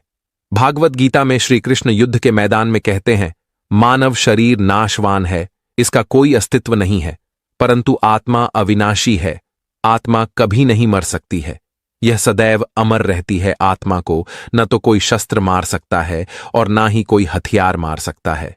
मनुष्य का शरीर मृत्यु के बाद पंचतत्व में विलीन हो जाता है, लेकिन आत्मा फिर से जन्म लेती है। जो व्यक्ति शरीर में जन्म लेता है, किसी की मृत्यु पर शोक नहीं मनाता, क्योंकि वह यही जानता है शरीर मर चुका है, लेकिन आत्मा जीवित रहती है। शरीर के नष्ट होने के बाद आत्मा पुनः जीवित हो जाती है। दूसरे शरीर का रूप ले लो। इस संसार में जिसने भी जन्म लिया है, एक निश्चित रूप से मरता है। यह एक शाश्वत सत्य है जिसे कोई टाल नहीं सकता। मनुष्य, पशु, पक्षी, जीव, पेड़ पौधे, हर कोई सांस लेने वाला प्राणी अपने जन्म के साथ अपनी मृत्यु की तारीख भी लिख कर आता है। इस सत्य से परे होने के बावजूद भी लोग जीवन भर सब कुछ हासिल करने का प्रयास करते हैं। मनुष्य जिस वस्तु की लालसा करता है और उसे पाने के लिए जीवन भर संघर्ष करता है, समझो वह अपने ही लोगों से लड़ने को तैयार है। समझो वह सब कुछ करता है, इनमें से कुछ भी नहीं। चीजें मृत्यु के समय उसके साथ जाती हैं। हर मनुष्य को जानना चाहिए, जीवन के सत्य को अपनाकर संतुष्ट भगवद गीता का 18वां उपदेश है। एक व्यक्ति के लिए पाप और दूसरे के लिए पुण्य बन जाता है। श्री कृष्ण कहते हैं कि कोई व्यक्ति जो कार्य कर रहा है वह पाप है या पुण्य कर्म, यह देखकर नहीं कहा जा सकता। कोई भी व्यक्ति कोई कार्य कर रहा हो, कोई व्यक्ति जिस भी भावना से कोई कार्य करता है, वही उस व्यक्ति के कार्य को परिभाषित करती है, पाप या पुण्य के रूप में। उदाहरण के लिए, एक व्यक्ति पैसों के लालच में किसी को मार देता है तो कोई किसी को मार देता है। व्यक्ति किसी की जान बचाने के लिए एक दुष्ट व्यक्ति को मार देता है। यहां दोनों व्यक्तियों द्वारा किसी की हत्या की गई है। दोनों के कर्म बराबर है, लेकिन दोनों के कर्म पाप में सहभागी नहीं है। वह व्यक्ति जो लूट के उद्देश्य से हत्या करता हो कम पाप का भागी होगा, लेकिन किसी की जान बचाने के उद्देश्य से किसी दुष्ट व्यक्ति की हत्या करना पाप की श्रेणी में नहीं आता। भागवत गीता का 19वां उद्देश्य यह है, देवताओं में कोई छोटा या बड़ा नहीं होता। आज का इंसान अलग अलग धर्मों में बंटा हुआ है और वे धर्म, संप्रदाय और भगवान के नाम पर लड़ते हैं, लेकिन वे करते हैं नहीं जानते कि दुनिया में भगवान के कितने रूप हैं और इसमें कोई छोटा या बड़ा नहीं है। ईश्वर का हर रूप एक समान है। ठीक वैसे ही प्रत्येक नदी अंततः समुद्र में गिरती है। हर धर्म परमात्मा के सागर में एकत्रित हो गए।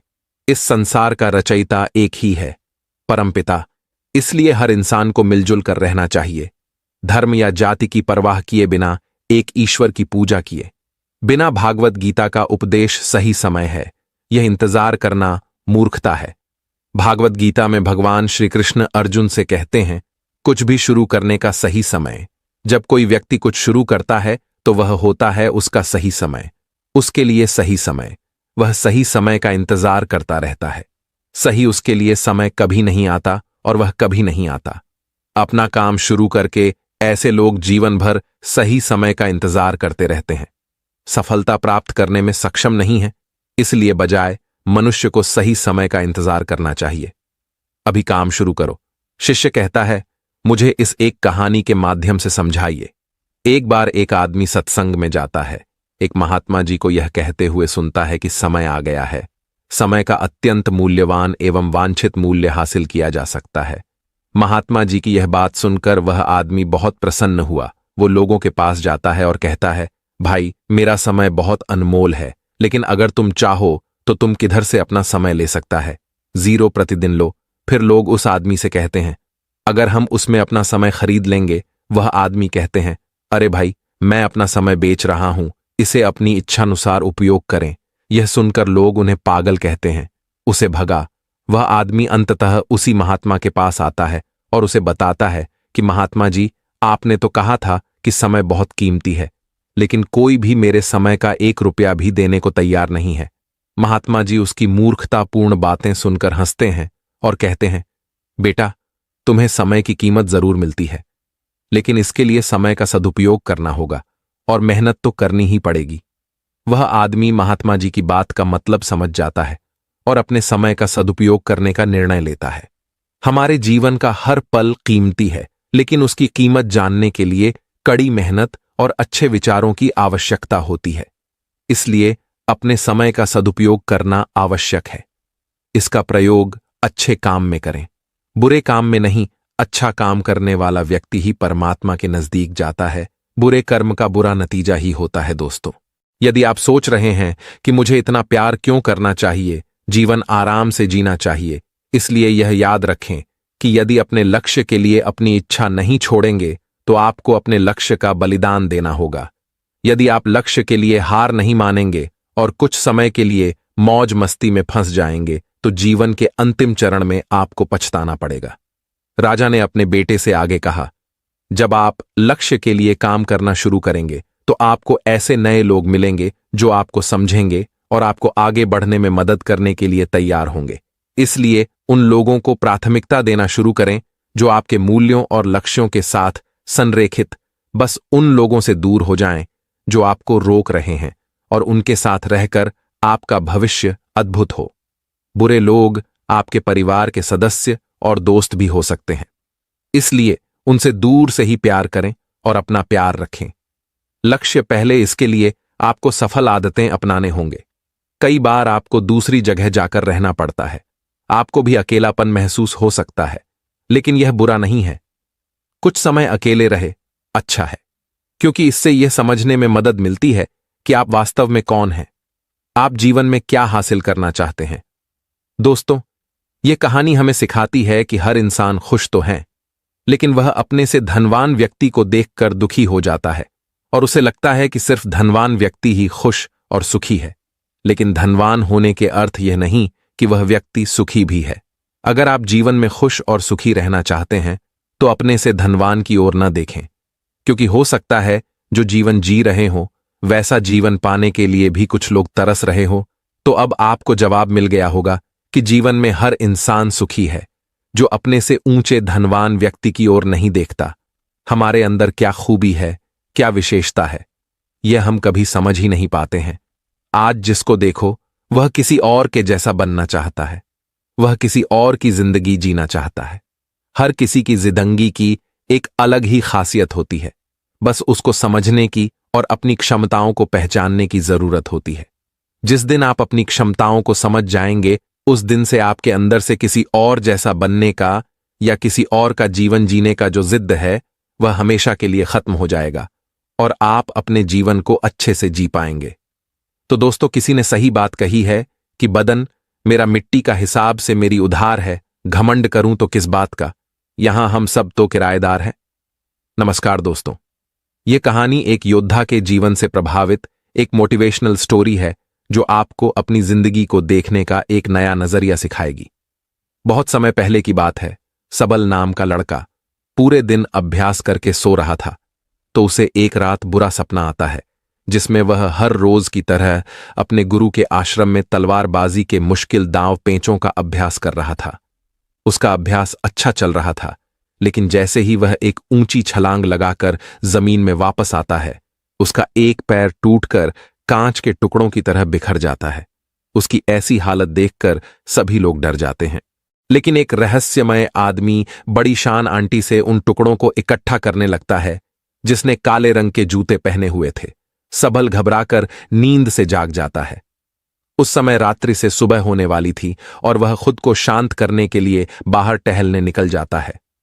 कुछ देर चलने के बाद वह एक पुराने घर के बाहर आकर रुक जाता है और उसे के बाहर पेड़ के नीचे जाकर बैठ जाता है। तभी एक बूढ़ा आदमी उस घर से बाहर निकलता है जिसने बिल्कुल वैसे ही जूते पहन रखे थे जैसे सबल ने अपने सपने में देखे थे। सबल उस बूढ़े आदमी से कहता है कि तुम्हारे पैरों में अलग अलग जूते हैं, तो जवाब में वह आदमी कहता है कि इसमें से एक जो नया है और दूसरा पुराना। फिर सबल वहां से उठकर जाने लगता है और वह आदमी वहीं पर बैठ जाता है। लेकिन जब अगले ही पल सबल पीछे मुड़कर उस आदमी को देखता है तो वह आदमी उस घर की छत पर पहुंच चुका था, जो कि आश्चर्यचकित कर देने वाली बात थी, क्योंकि एक बूढ़े आदमी के लिए बिना किसी सहारे के इतनी जल्दी छत पर पहुंच जाना असंभव बात थी। सबल उस बूढ़े आदमी से पूछता है कि उसने ऐसा कैसे किया, लेकिन वह आदमी रहस्यमय ढंग से चुपचाप उसकी ओर देखता रहता है। तो सबल वहां से चला जाता है। फिर सवाल आश्रम के अभ्यास मैदान में तलवारबाजी का अभ्यास करने जाता है। सबल अपने आश्रम का सर्वश्रेष्ठ तलवारबाज था, लेकिन वह अपने प्रदर्शन से संतुष्ट नहीं था। वह खुद को दूसरों से बेहतर समझता था, इसीलिए वह थोड़ा घमंडी भी था। अपने आप को सबसे श्रेष्ठ साबित करने के लिए वह तलवारबाजी पर ऐसे ऐसे प्रयोग करता था जो कि बहुत ही मुश्किल और खतरनाक थे। ऐसे प्रयोग करके वह सर्वश्रेष्ठ तलवारबाज बनना चाहता था, क्योंकि तलवारबाजी के क्षेत्र में ऐसे प्रयोग और अभ्यास आज तक किसी ने नहीं किए थे। लेकिन उन अभ्यास को वह कर नहीं पा रहा था और बार बार जमीन पर गिर जाता था। उसके गुरु को यह सब जानलेवा सबल का अभ्यास पागलपन लगते थे। वह उससे कहते हैं कि तुम एक बेहतरीन योद्धा हो, लेकिन तलवारबाजी के इन अभ्यास को कर पाना संभव नहीं है, क्योंकि इसके लिए असाधारण ताकत, अचूक तकनीक और निडरता की जरूरत है। और अगर तुमसे जरा सी भी गलती हुई तो तुम बुरी तरह घायल हो सकते हो या फिर तुम्हारी जान भी जा सकती है। गुरु की बातें सबल को दुखी कर देती हैं। उसे इन विशेष अभ्यास को करने के लिए विशेष प्रशिक्षण की जरूरत थी, तो वह मदद मांगने वह उस बूढ़े आदमी के पास चला जाता है। सवाल उससे पूछता है कि आप पलक झपकते ही उस ऊंची दीवार पर उस दिन कैसे चढ़ गए थे, क्योंकि मैं खुद एक योद्धा हूं और मैं अच्छी तरह जानता हूं कि कोई भी योद्धा ऐसा नहीं कर सकता। वह आदमी सबल से कहता है, उसे समझने के लिए अभी तुम बहुत कमजोर हो और तुम्हें बहुत कुछ सीखने की जरूरत है। लेकिन सबल को अपने अभ्यास और ज्ञान पर बहुत घमंड था, इसीलिए वह कहता है कि मुझे हर चीज की जानकारी है और तुम मुझसे कोई भी सवाल पूछ सकते हो। तो वह बूढ़ा आदमी उससे पूछता है कि क्या तुम खुश हो। सबल को यह प्रश्न बेमतलब लगता है, लेकिन फिर भी वह कहता है कि मेरे पिता के पास बहुत सारा धन है, मैं पढ़ाई में भी अच्छा हूं, मेरे अच्छे मित्र हैं, मैं देखने में भी सुंदर हूं और लड़कियां मुझे पाने के लिए मरती हैं। जवाब में वह बूढ़ा आदमी कहता है कि अगर तुम्हारे पास सब कुछ है तो फिर तुम रात में सो क्यों नहीं पाते। तुम कल भी रात्रि के अंतिम प्रहर में मेरे पास आए थे और आज भी तुम रात्रि के अंतिम प्रहर में ही आए हो। उस बूढ़े व्यक्ति की रहस्यमय बातें सुनकर सबल उसकी तुलना दुनिया के महान दार्शनिकों से करने लगता है और उसे दार्शनिक बाबा के नाम से ही बुलाने लगता है। उसके बाद वह आदमी पूछता है कि अगर तुम देश के सर्वश्रेष्ठ तलवारबाज की प्रतियोगिता का हिस्सा न होते तो तुम क्या कर रहे होते। यह प्रश्न सबल को अंदर से हिलाकर रख देता है, क्योंकि उसने सर्वश्रेष्ठ तलवारबाज बनने के अलावा और कुछ भी नहीं सोचा था। पर उस बूढ़े आदमी ने यह सवाल पूछा, क्यों? सबल को लगता है कि वह आदमी सनकी है, इसीलिए वह घबरा कर वहां से चला जाता है और उसे भूलने का प्रयास करने लगता है। अपनी रोजमर्रा की जिंदगी की तरह वह दोस्तों के साथ मजे करता है, नशा करता है और लड़कियों को आकर्षित करके उनके साथ समय बिताता है। और इसी दौरान अचानक सिर्फ एक पल के लिए वह दार्शनिक बाबा उसके सामने आ जाता है, जो एक इशारा था कि सबल अपनी हरकतें सुधारे। तो सबल दार्शनिक बाबा से मिलने उसके पास चला जाता है। उन दोनों में थोड़ी बातचीत के बाद ज्योति नाम की लड़की खाना लेकर आती है, जो कि उस बूढ़े व्यक्ति की मुंहबोली बेटी थी। फिर वो दोनों खाना खाने लगते हैं। तो सबल अपने मुंह में खाना ठोस नहीं लगता है और जल्दी जल्दी खाने लगता है। लेकिन दार्शनिक बाबा कहता है कि तुम्हें अपना खाना आराम से आनंद लेते हुए खाना चाहिए। वह कहता है कि तुम्हारे अंदर बहुत सी गलत आदतें हैं और अगर तुम मुझसे प्रशिक्षु शरण लेना चाहते हो तो आज से ही तुम्हें मित्रों के साथ बेमतलब घूमना, नशा करना, मांस खाना, गलत काम बंद करना पड़ेगा। लेकिन सबल को अपने प्रशिक्षण और अभ्यास पर बहुत घमंड था, तो दार्शनिक बाबा उसे कुछ समय के लिए घुटने मोड़कर खड़े रहने के लिए कहता है, जो देखने में तो बहुत आसान लगता है। लेकिन थोड़ी ही देर में सबल का सब्र जवाब दे देता है और वह वहीं जमीन पर गिर पड़ता है। अपना घमंड टूटने और खुद को भी इज्जत महसूस करने के बाद सबल गुस्से में वहां से जाने लगता है। तो दार्शनिक बाबा उसे कहता है कि आत्म अनुभव हमें बहुत सी नई चीजें सिखाता है। हमारे अंदर हर सवाल का जवाब है, इसीलिए बाहर से सोचना बंद करो और अपने अंदर अपने आत्म अनुभव से उनके जवाब ढूंढ लो। फिर तुम्हें पता चलेगा कि तुम रात को इसलिए नहीं सो पाते क्योंकि तुम अंदर से खाली हो और तुम्हें अपने खालीपन से डर लगता है। वह यह भी कहता है कि एक योद्धा के लिए शरीर और दिमाग दोनों पर नियंत्रण होना बेहद जरूरी है और वह सबल को एक योद्धा की तरह प्रशिक्षित करने के लिए मान जाता है। अगले दिन सबल जब अपने आश्रम के अभ्यास मैदान में जाता है तो वहां उसे पता चलता है कि उसके मित्र के हाथ में अभ्यास के दौरान गहरी चोट आ गई है और अब उसका मित्र देश की सबसे बड़ी प्रतियोगिता में हिस्सा नहीं ले पाएगा।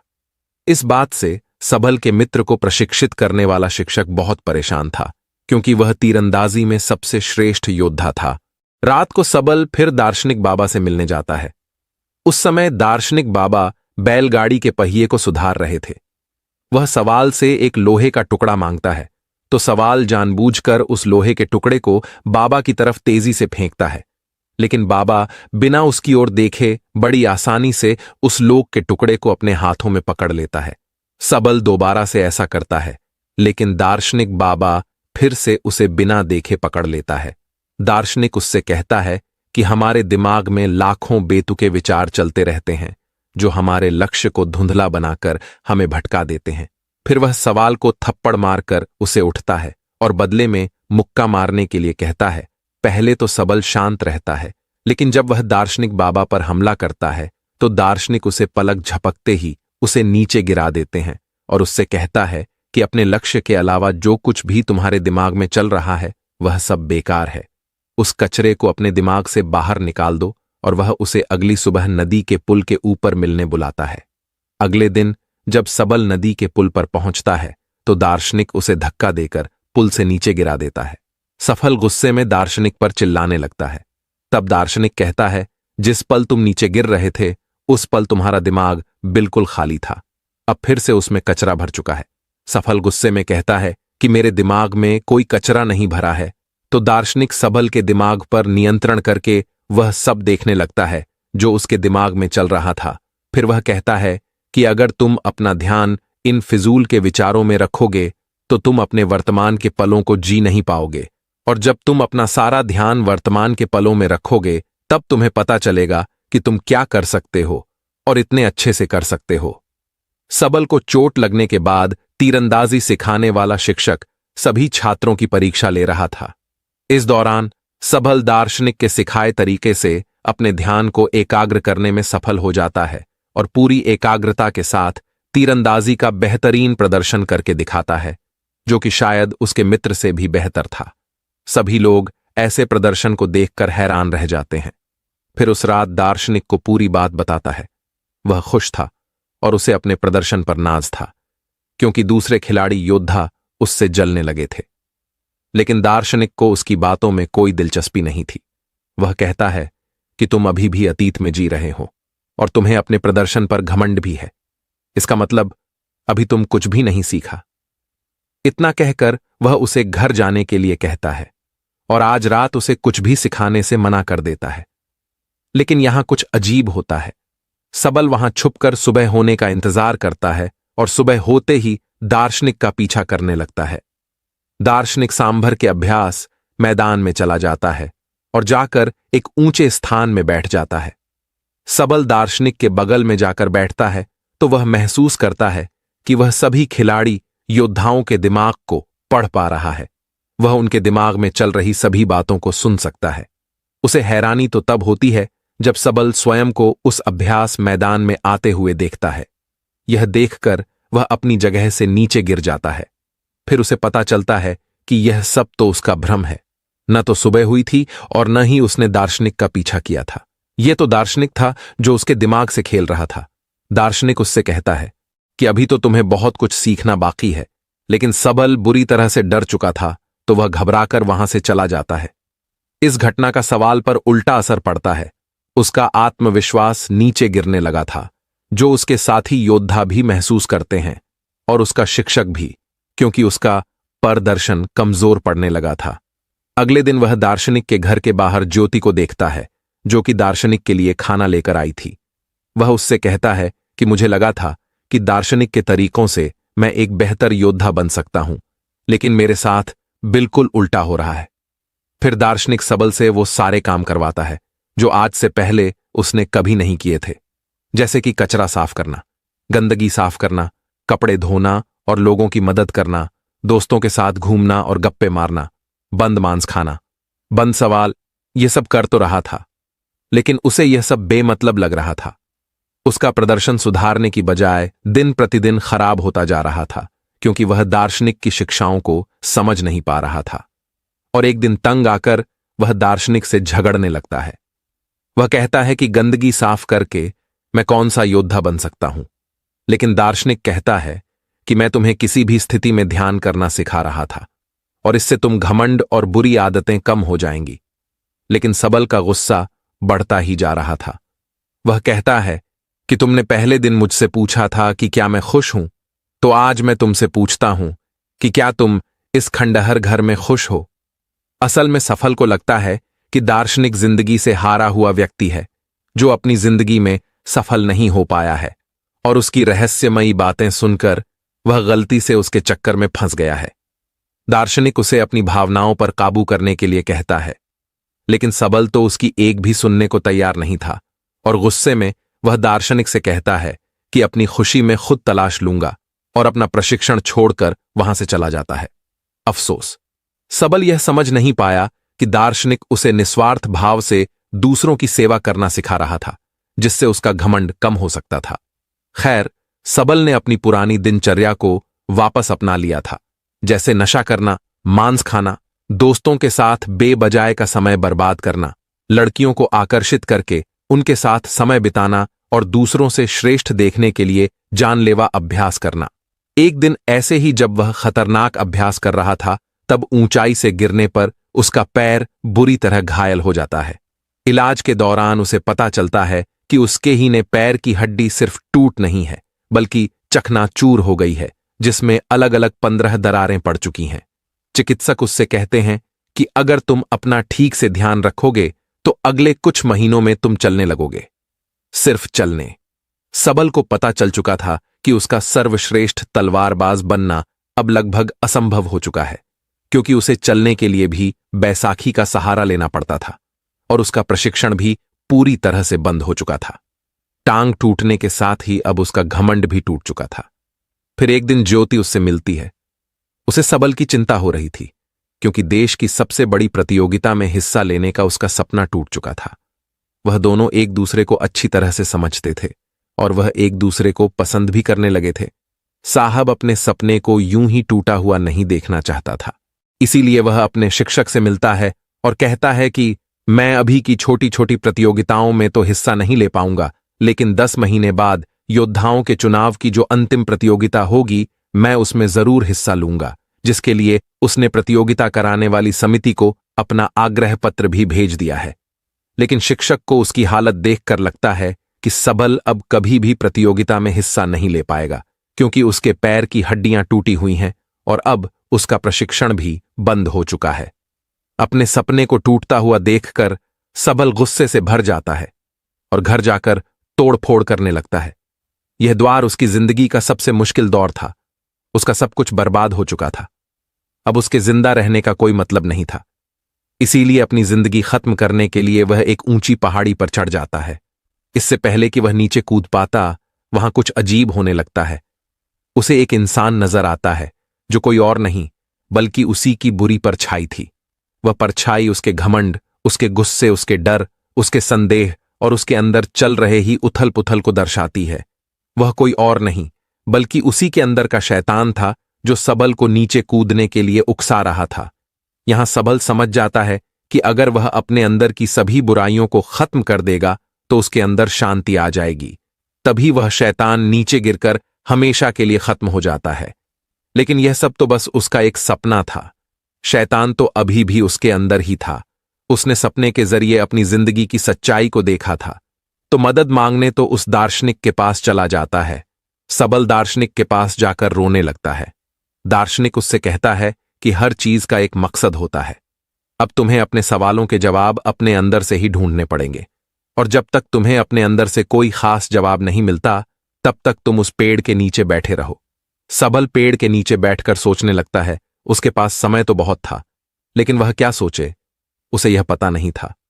वह बार बार अपने नए जवाब के साथ दार्शनिक से मिलता, लेकिन हर बार दार्शनिक उसके जवाब से संतुष्ट नहीं होता था और उसे वापस भेज देता था।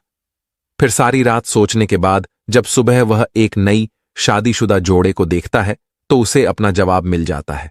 फिर सबल दार्शनिक के पास जाता है और कहता है कि हमारी जिंदगी का एक एक पल बहुत खास है, हमें अपनी जिंदगी की कद्र करनी चाहिए। उसका यह जवाब सुनकर दार्शनिक खुश हो जाता है। सवाल को अपनी जिंदगी की कीमत पता चल चुकी थी। अब ऊंचाई से कूदने के विचार उसके दिमाग में नहीं आएंगे। दार्शनिक के साथ रहते हुए वह बहुत सी नई बातें सीखता है। दार्शनिक उसके अंदर फिर से जीने की आशा भरता है और अपनी जिंदगी फिर से शुरू करने के लिए उसे तैयार करता है। फिर एक दिन सबल अपने मित्रों से मिलता है और अतीत में अपने बुरे व्यवहार के लिए उनसे माफी मांगता है। उसके मित्र सबल का यह रूप देखकर हैरान रह जाते हैं। दार्शनिक के विचारों ने सबल को पूरी तरह से बदल दिया था और एक दिन सबल दार्शनिक से कहता है कि वह उसी की तरह लोगों के निस्वार्थ भाव से सेवा करने के लिए तैयार है, लेकिन दार्शनिक उसे उसकी तलवारबाजी का प्रशिक्षण फिर से शुरू करने के लिए कहता है। पर सबल उससे सहमत नहीं होता। वह कहता है कि मेरे पैर की हड्डी टूटी हुई है, मैं यह नहीं कर सकता। दार्शनिक कहता है कि एक योद्धा कभी भी अपनी जीत या श्रेष्ठता की चिंता नहीं करता। उसे जो काम सबसे प्यारा है वह उसे करता रहेगा, चाहे उसमें उसकी जान ही होना चली जाए। फिर दार्शनिक उसे अभ्यास के लिए एक छोटे से मैदान में ले जाता है, जिसे उसने तब तैयार किया था जब सबल घायल होकर बिस्तर में पड़ा था। अपने पैर में 15 छोटे होने के बाद भी सबल पूरी मेहनत और लगन से अभ्यास करता है और खुद को आने वाली प्रतियोगिता के लिए तैयार करता है। और एक दिन जब वह अभ्यास के लिए अपने पुराने आश्रम में जाता है तो उसे देखकर उसके साथी योद्धा और शिक्षक हैरान रह जाते हैं। लेकिन सबल की परेशानी तो बढ़ती है जब उसका शिक्षक उसे एक चिट्ठी देता है। प्रतियोगिता आयोजित कराने वाली समिति ने सबल की प्रतियोगिताओं में हिस्सा लेने के लिए मना कर दिया था। समिति ने सबल के चिकित्सकों से बात की। उन्होंने सबल के शिक्षक से भी पूछा, लेकिन शिक्षक ने सबल को अपने घमंड में आकर जानलेवा अभ्यास करते हुए देखा था। उसे लगता था कि सबल इस प्रतियोगिता के लिए पागलपन की किसी भी हद तक जा सकता है, जो एक दिन खुद को ही मार डालेगा। इसीलिए उसने साहब की हिस्सेदारी का समर्थन नहीं किया। अपनी मंजिल के इतने करीब आकर एक बार फिर से उसका सपना टूट जाता है। दार्शनिक उससे कहता है कि कोई भी असहमति पत्र तुम्हें रोक नहीं सकता, तुम वाह करते रहो जो तुम्हें अच्छा लगता है। लेकिन सबल कहता है कि मेरा लक्ष्य सिर्फ अभ्यास करना नहीं, बल्कि देश की सबसे बड़ी प्रतियोगिता में स्वर्ण पदक जीतना है। दार्शनिक कहता है कि स्वर्ण पदक जीतना सिर्फ एक लालच है।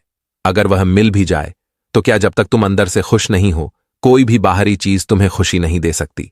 दार्शनिक उसे अपनी भावनाओं पर काबू करने के लिए कहता है, लेकिन सबल बहुत परेशान था। वह गुस्से में आकर दार्शनिक से कहता है कि मैं अपना सब कुछ छोड़ने के लिए तैयार था, लेकिन तुमने मुझे फिर से प्रशिक्षण के लिए कहा। वह काफी हताश हो चुका था, उसे कुछ समझ नहीं आ रहा था, तो अपने अंदर से जवाब ढूंढने के लिए वह उस पेड़ के नीचे बैठ जाता है।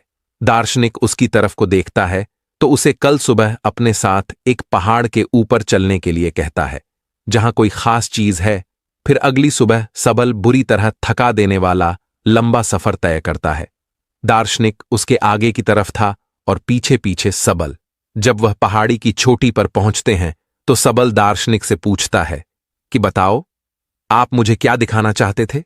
यह पहाड़, यह नजारा या फिर कुछ और? तो दार्शनिक उसके पैर के पास पड़े एक पत्थर की ओर इशारा करता है और कहता है कि मैं तुम्हें यह पत्थर दिखाने के लिए यहां लाया हूं। इतना सुनने के बाद सबल निराश हो जाता है। वह कहता है कि आधे दिन का इतना लंबा सफर तय करके हम यहां इस मामूली पत्थर को देखने आए हैं। फिर उसे एहसास होता है कि दार्शनिक जरूर उसे कुछ समझाना चाहता है। थोड़ी देर सोचने के बाद वह समझ जाता है कि जब तक उसे मंजिल के बारे में पता नहीं था, तब तक वह अपने सफर का आनंद ले रहा था और वह खुश था। लेकिन जैसे ही वह मंजिल तक पहुंच गया, उसकी खुशी खत्म हो गई, क्योंकि जो खुशी सफर में है वह मंजिल को पाने में नहीं। सवाल यह भी समझ चुका था कि उसका लक्ष्य हासिल करने का सपना भी इस पत्थर की तरह ही है, जिसे हासिल करने या न करने से कोई फर्क नहीं पड़ता, क्योंकि असली खुशी तो सफर के दौरान है। सबल अब समझ चुका था कि अब उसे क्या करना है। वे पहाड़ी से वापस आते हैं और सबल अब अपने सफर का आनंद लेते हुए वह बिना किसी हार जीत की चिंता किए अभ्यास के मैदान में अभ्यास करने लगता है। उसका बेहतरीन प्रदर्शन अभ्यास देखकर सभी हैरान हो जाते हैं और उसका शिक्षक उसे अंतिम चुनावी प्रतियोगिता में ले जाने के लिए मान आता है।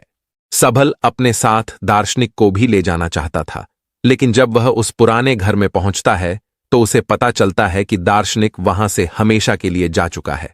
शायद दार्शनिक अपना काम पूरा कर चुका था। फिर अंतिम चुनावी प्रतियोगिता में सबल अपना सर्वश्रेष्ठ प्रदर्शन करता है। उसका अपने दिमाग पर पूरा नियंत्रण था। उसे प्रतियोगिता जीतने का लालच या डर नहीं था। वह तो बस इस पल का आनंद ले रहा था। इतनी भयंकर दुर्घटना के बाद भी उसका ऐसा श्रेष्ठ प्रदर्शन देखकर सभी लोग बहुत ज्यादा हैरान थे। इसके बाद सबल ने अंतिम प्रतियोगिता में देश के सबसे बड़े योद्धा का खिताब जीता और उसके बाद उसने ज्योति के साथ शादी भी कर ली। बाद में सबल ने अपनी किताबों और बातों के माध्यम से दार्शनिक के विचारों को जन समूह तक पहुंचाने का प्रयास किया। दोस्तों, आपने आज के इस वीडियो से क्या सीखा, वह मुझे आप कमेंट में बता सकते हैं। इसी के साथ में उम्मीद है कि आपको आज की वीडियो पसंद आई होगी, तो इस वीडियो को उस इंसान को शेयर करें जिससे यह कहानी सुनने की जरूरत है, और उसी के ठीक बाद चैनल को सब्सक्राइब करें। तो चलिए फिर मिलते हैं ऐसी एक और नई वीडियो में एक नए मैसेज के साथ। तब तक के लिए अपना ख्याल रखें। धन्यवाद। चुप रहना यानी मौन रहना। जो लोग ज्यादा चुप रहते हैं वह लोग अपने भीतर के असीम शक्तियों को समझ पाते हैं।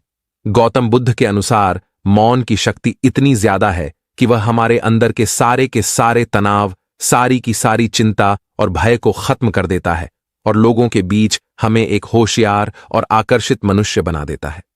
एक बार गौतम बुद्ध अपने आश्रम में अपने सभी शिष्यों को शिक्षा दे रहे थे कि दुनिया की सबसे तेज छुरी हमारी जबान है और दुनिया के सबसे खतरनाक हथियार हमारे शब्द है, जो बिना किसी का खून बहाए लोगों को अंदर ही अंदर मार सकते हैं। हमारे शब्द हमारी ताकत हो सकते हैं उसी के साथ, लेकिन यह हमारी सबसे बड़ी कमजोरी भी हो सकते हैं अगर हमें नहीं पता कि कब, कहां और क्या और कितना बोलना है। यदि हम सही समय पर सही इरादे के साथ सही शब्दों का प्रयोग करते हैं तो यह हमें एक सफल व्यक्ति बनाता है, लेकिन अगर हम सही समय पर सही इरादे से सही शब्दों का इस्तेमाल नहीं करते तो यह हमारे जीवन को नर्क से बदतर बना सकता है। तो दोस्तों, आज की स्टोरी के माध्यम से मैं आपको बताने वाला हूं कि चुप रहकर कैसे हम अपने जीवन को बदल सकते हैं। आपको चुप रहने की शक्ति का एहसास इस वीडियो में होने वाला है। तो चलिए ये कहानी शुरू करते हैं। प्राचीन समय की बात है। जापान में एक बहुत ही प्रसिद्ध बौद्ध भिक्षु रहा करते थे। उनका नाम रिश्ता था रिसाव। अकेले रहते थे, दुनिया के शोर शराबा से दूर जंगल में रहते थे और वह बड़े ही ध्यानी और प्रभु भक्ति व्यक्ति थे। इसीलिए वह पूरे जापान में बहुत अधिक प्रसिद्ध थे। एक दिन एक राजकुमार साई के पास आया और बोला, हे प्रिय भिक्षु, मैं हमेशा थका हुआ और निराशा और परेशान महसूस करता हूं। मेरा मन बहुत परेशान रहता है। हालांकि मेरे पास सब कुछ है, दौलत, शोहरत, सुख सुविधा, जो हर व्यक्ति चाहता है या पाने की इच्छा करता है, लेकिन फिर भी मेरे अंदर इतनी अशांत थी और चिंता क्यों है? वैसा ने उसकी बात बहुत ही ध्यानपूर्वक सुनी और कुछ सोचने के बाद कहा, तुम इस प्रश्न का उत्तर जानते हो? तुमने कभी इस प्रश्न को हल करने की कोशिश नहीं की है? देसाई ने आगे कहा, मैं एक रिसर्च करना चाहता हूं, क्या तुम मेरा साथ उसमें दोगे? इस रिसर्च के बाद तुम्हारे जीवन में किसी भी तरह की अशांति और चिंता नहीं रहेगी। यह बातें सुनकर राजकुमार बहुत हैरान था। उसने देसाई से कहा, बताइए, मुझे क्या करना होगा? अपने मन की शांति के लिए मैं कुछ भी करने को तैयार हूं। राजकुमार की इन्हीं बातों को सुनकर भिक्षु ने कहा, तो फिर आप अगले 15 दिनों के लिए मेरे आश्रम में रहोगे और एक सामान्य व्यक्ति की तरह अपना जीवन व्यक्तित्व करोगे, और इन 15 दिनों में तुम अकेले और चुपचाप रहोगे, जितना हो सके कम बोलोगे। राजकुमार उस भिक्षु की बातें सुनकर सहमत हो गया। पहले दिन राजकुमार को लगा कि उसका मन सामान्य से अधिक परेशान और विचलित है। उसके मन में तरह तरह के विचार आ रहे थे और वह आम लोगों की तरह जीवन जीने में असहज महसूस कर रहा था। उसे अंदर से बोलने की इच्छा हो रही थी, लेकिन वह चुपचाप रहा। उसके मुंह से एक भी शब्द नहीं निकला, बस मन मारकर चुपचाप बैठा रहता। लेकिन रात होते होते उसके अंदर ही अंदर शांति का अनुभव होने लगा। उसके लिए यह अनुभव अजीब था। वह खुद से पूछ रहा था कि वह अंदर ही अंदर इतना खुश क्यों है और उसकी आंतरिक बेचैनी और उसकी चिंता कम क्यों होने लगी है। अगले दिन राजकुमार अकेला चुपचाप बैठा रहा और वह प्रकृति को निहार रहा था। वह पौधों को, फूलों को, आकाश में उड़ रहे पक्षियों को। वह अपने जीवन में पहली बार यह अद्भुत दृश्य महसूस कर रहा था कि उसके पास कितनी सुंदरता है। वह दिन भर प्रकृति की सुंदरता को निहारता रहता और उसकी ताजगी को महसूस करता रहता। इसी तरह से 10 दिन हुए और उसके मन की सारी बेचैनी, सारी हलचल, सारी उथल पुथल और सारा तनाव गायब हो गया। 11वें दिन की सुबह राजकुमार फिर एकांत में बैठ गया और कुछ मिनट में उसकी आंखें अपने आप बंद हो गईं और वह गहरे ध्यान में चला गया। पूरे दिन वहीं पर आंखें बंद करके बैठा रहा और गहरे ध्यान में डूबा रहा। न कोई शब्द, न कोई चिंता। राजकुमार भीतर से असीम शांति और आनंद से भर गया। राजकुमार अपने बाकी के 4 दिन इसी तरह से ध्यान में बिताने के 15 दिन बाद रसाई के सामने प्रस्तुत हुआ और उनको प्रणाम करके बोला, भिक्षु, मुझे उत्तर मिल गया कि मेरे मन में इतनी उथल पुथल और चिंता क्यों थी। मैं जान गया कि मेरा मन इतना अशांत और विचलित क्यों था। वैसा ही मुस्कुराते हुए पूछा, बताओ क्या उत्तर मिला तुम्हें? राजकुमार ने कहा, मैं आवश्यकता से अधिक बातें करता था। मैं किसी पर भी अपने शब्द और ऊर्जा व्यर्थ करता था। मैं दिन भर अपने लोगों से फालतू की बातें करता रहता और फिर उन्हीं के बारे में अकेला सोचता रहता और ज्यादा समय नकारात्मक ही सोचता रहता। तरह मैं बस अपना समय बर्बाद कर रहा था। ज्यादा बोलने और नकारात्मक सोचने की वजह से मेरा मन अशांत और बेचैन हो रहा था और इसी वजह से मैं किसी भी काम को ठीक से नहीं कर पा रहा था, जिसकी वजह से मैं हर काम में असफल होने लगा और फिर इन्हीं लगातार मिलने वाली असफलताओं की वजह से ही मैं और भी उदास और चिड़चिड़ा हो गया। इन्हीं सभी चीजों की वजह से मेरा जीवन नष्ट हो रहा था। लेकिन यहां पर बीते हुए 15 दिन मेरे लिए पूरी तरह से अलग थे। मुझे कुछ अलग ही एहसास यहां पर हो रहा था। मुझे ऐसा लग रहा था कि मैं अपना पूरी तरह से जिंदगी जी रहा हो, लेकिन इससे पहले मैं अपना जीवन गलत तरीके से जी रहा था। और मैंने यह भी सीखा कि हमें सिर्फ ध्यान करने की सूरत नहीं है। ध्यान अपने आप होता है जब हम शांत और मौन होते हैं। ध्यान के पिछले कुछ दिनों के दौरान मैंने जो पहली चीज सीखी वह यह है कि मनुष्य के जीवन की सबसे महत्वपूर्ण चीज स्वयं को जानना ही है। यह सुनकर देसाई ने कहा, सिर्फ तुम ही नहीं, दुनिया में ज्यादातर लोग जरूरत से ज्यादा बोलते हैं। आज भी लोग ज्यादातर समय केवल एक दूसरे को नीचा दिखाने के लिए ही बोलते हैं। कुछ लोग ना चाहते हुए भी बातें करते हैं और अपना जीवन बर्बाद कर लेते हैं। श्री ने राजकुमार को चुप रहने का महत्व समझाते हुए कहा। एक बार गौतम बुद्ध से उनके शिष्यों ने पूछा, प्रिय बुद्ध, आप ज्यादा समय चुप क्यों रहते हैं? बुद्ध ने कहा, क्योंकि चुप रहने से व्यक्ति अंदर से आनंद शांति की गहराइयों में होता है। मौन अपने भीतर की ओर उतरने की पहली सीढ़ी है। मौन के बिना स्वयं को जानना असंभव है। स्वयं को जानने और समझने का पहला नियम है कि मौन हो जाओ, उतना ही बोलो जितना अत्यंत आवश्यक हो। बेफिजूल की बातें करना छोड़ दो। तुम अचानक पाओगे कि 90% से भी ज्यादा लोग व्यर्थ ही ज्यादा बोलकर अपना समय बर्बाद कर रहे हैं। ना बोलने का कोई भी नुकसान नहीं है, लेकिन यदि आप ज्यादा बोलते हैं तो आप अत्यधिक गलती कर देते हैं। अगर व्यक्ति कम बोलना शुरू कर दें तो दुनिया की 90% मुसीबतें कम हो जाएंगी, झगड़े फसाद कम हो जाएंगे, उपद्रव कम हो जाएंगे। यह बातें सुनकर ईसाई कहते हैं, तुम्हें स्वयं ही अपने अंदर उतरना होगा और वहीं से परम राज्य जीवन का आनंद ले पाओगे। आनंद का यही से जन्म हुआ है, यहीं से तो मौत में डूब जाओगे। यही तुम्हारा सूरज उदय होगा और यहीं से अस्त होगा। इसी प्रकार तुम बार बार चुटकी लगाओ। जब भी तुम चुटकी लगाकर वहां से लौट आओगे तो पाओगे कि फिर तुम्हारे जीवन में एक ताजगी भरी नई संपदा मिली है और इस नई शक्ति के जन्म होने से तुम्हारी थकान चली जाएगी, उदासी चली जाएगी और चिंता चली जाएंगी।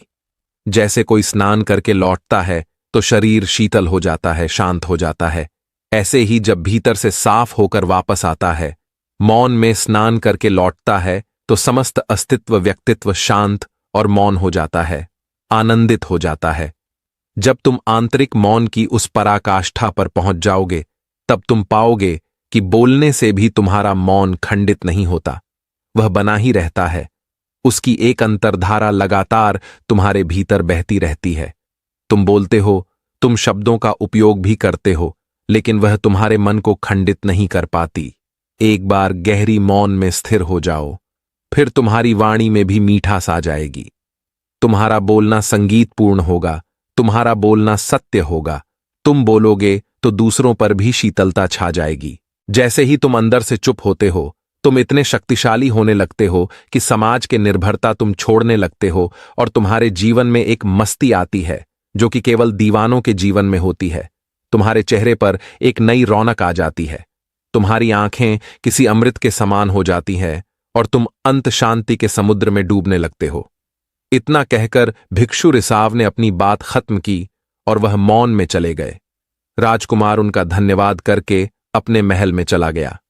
दोस्तों, आपने भी अनुभव किया होगा कि बहुत ज्यादा बात करने से दिमाग शांत हो जाता है, जिससे हम अपने दिमाग पर नियंत्रण खो देते हैं और साथ ही अपना ध्यान भी खो देते हैं। जो लोग बहुत ज्यादा बोलते हैं, उनके पास किसी एक काम पर ध्यान केंद्रित करने की काबिलियत नहीं होती। वह अपने किसी भी लक्ष्य पर पूरी तरह से ध्यान केंद्रित नहीं कर पाते। अगर हमारा दिमाग एक जगह केंद्रित नहीं है तो हम जीवन की सच्चाई नहीं समझ पाते और ना ही मनचाही सफलता कभी हासिल कर पाएंगे। इसके अलावा भी आपने देखा होगा कि जो लोग अधिक बोलते हैं वह अक्सर लोगों के बीच हंसी का पात्र बन जाते हैं, और जो लोग कम बोलते हैं और अपनी बात पर कायम रहते हैं, उन्हीं लोगों से सम्मान मिलता है। लोग उनकी बातों को सुनते हैं और उन पर भरोसा भी करते हैं जो लोग जरूर से अधिक बोलते हैं और अपने विचारों के बारे में पक्के नहीं होते। उनका दिमाग स्थिर और विचलित रहता है, शोर से भरा रहता है, और एक शांत दिमाग वाला व्यक्ति जीवन में किसी भी चीज में सफल नहीं हो पाता, क्योंकि वह किसी भी काम में फोकस नहीं कर पाता। यदि किसी व्यक्ति को यह पता है कि उसे कब, कहां और क्या बोलना है, तो वहां व्यक्ति सच में बहुत बुद्धिमान है, और ऐसा व्यक्ति जहां भी जाता है उसका व्यक्तित्व आकर्षक का केंद्र बन जाता है और वह जो कुछ भी करता है उसमें बहुत शक्ति होती है। दोस्तों, ये कहानी तो कुछ भी नहीं है।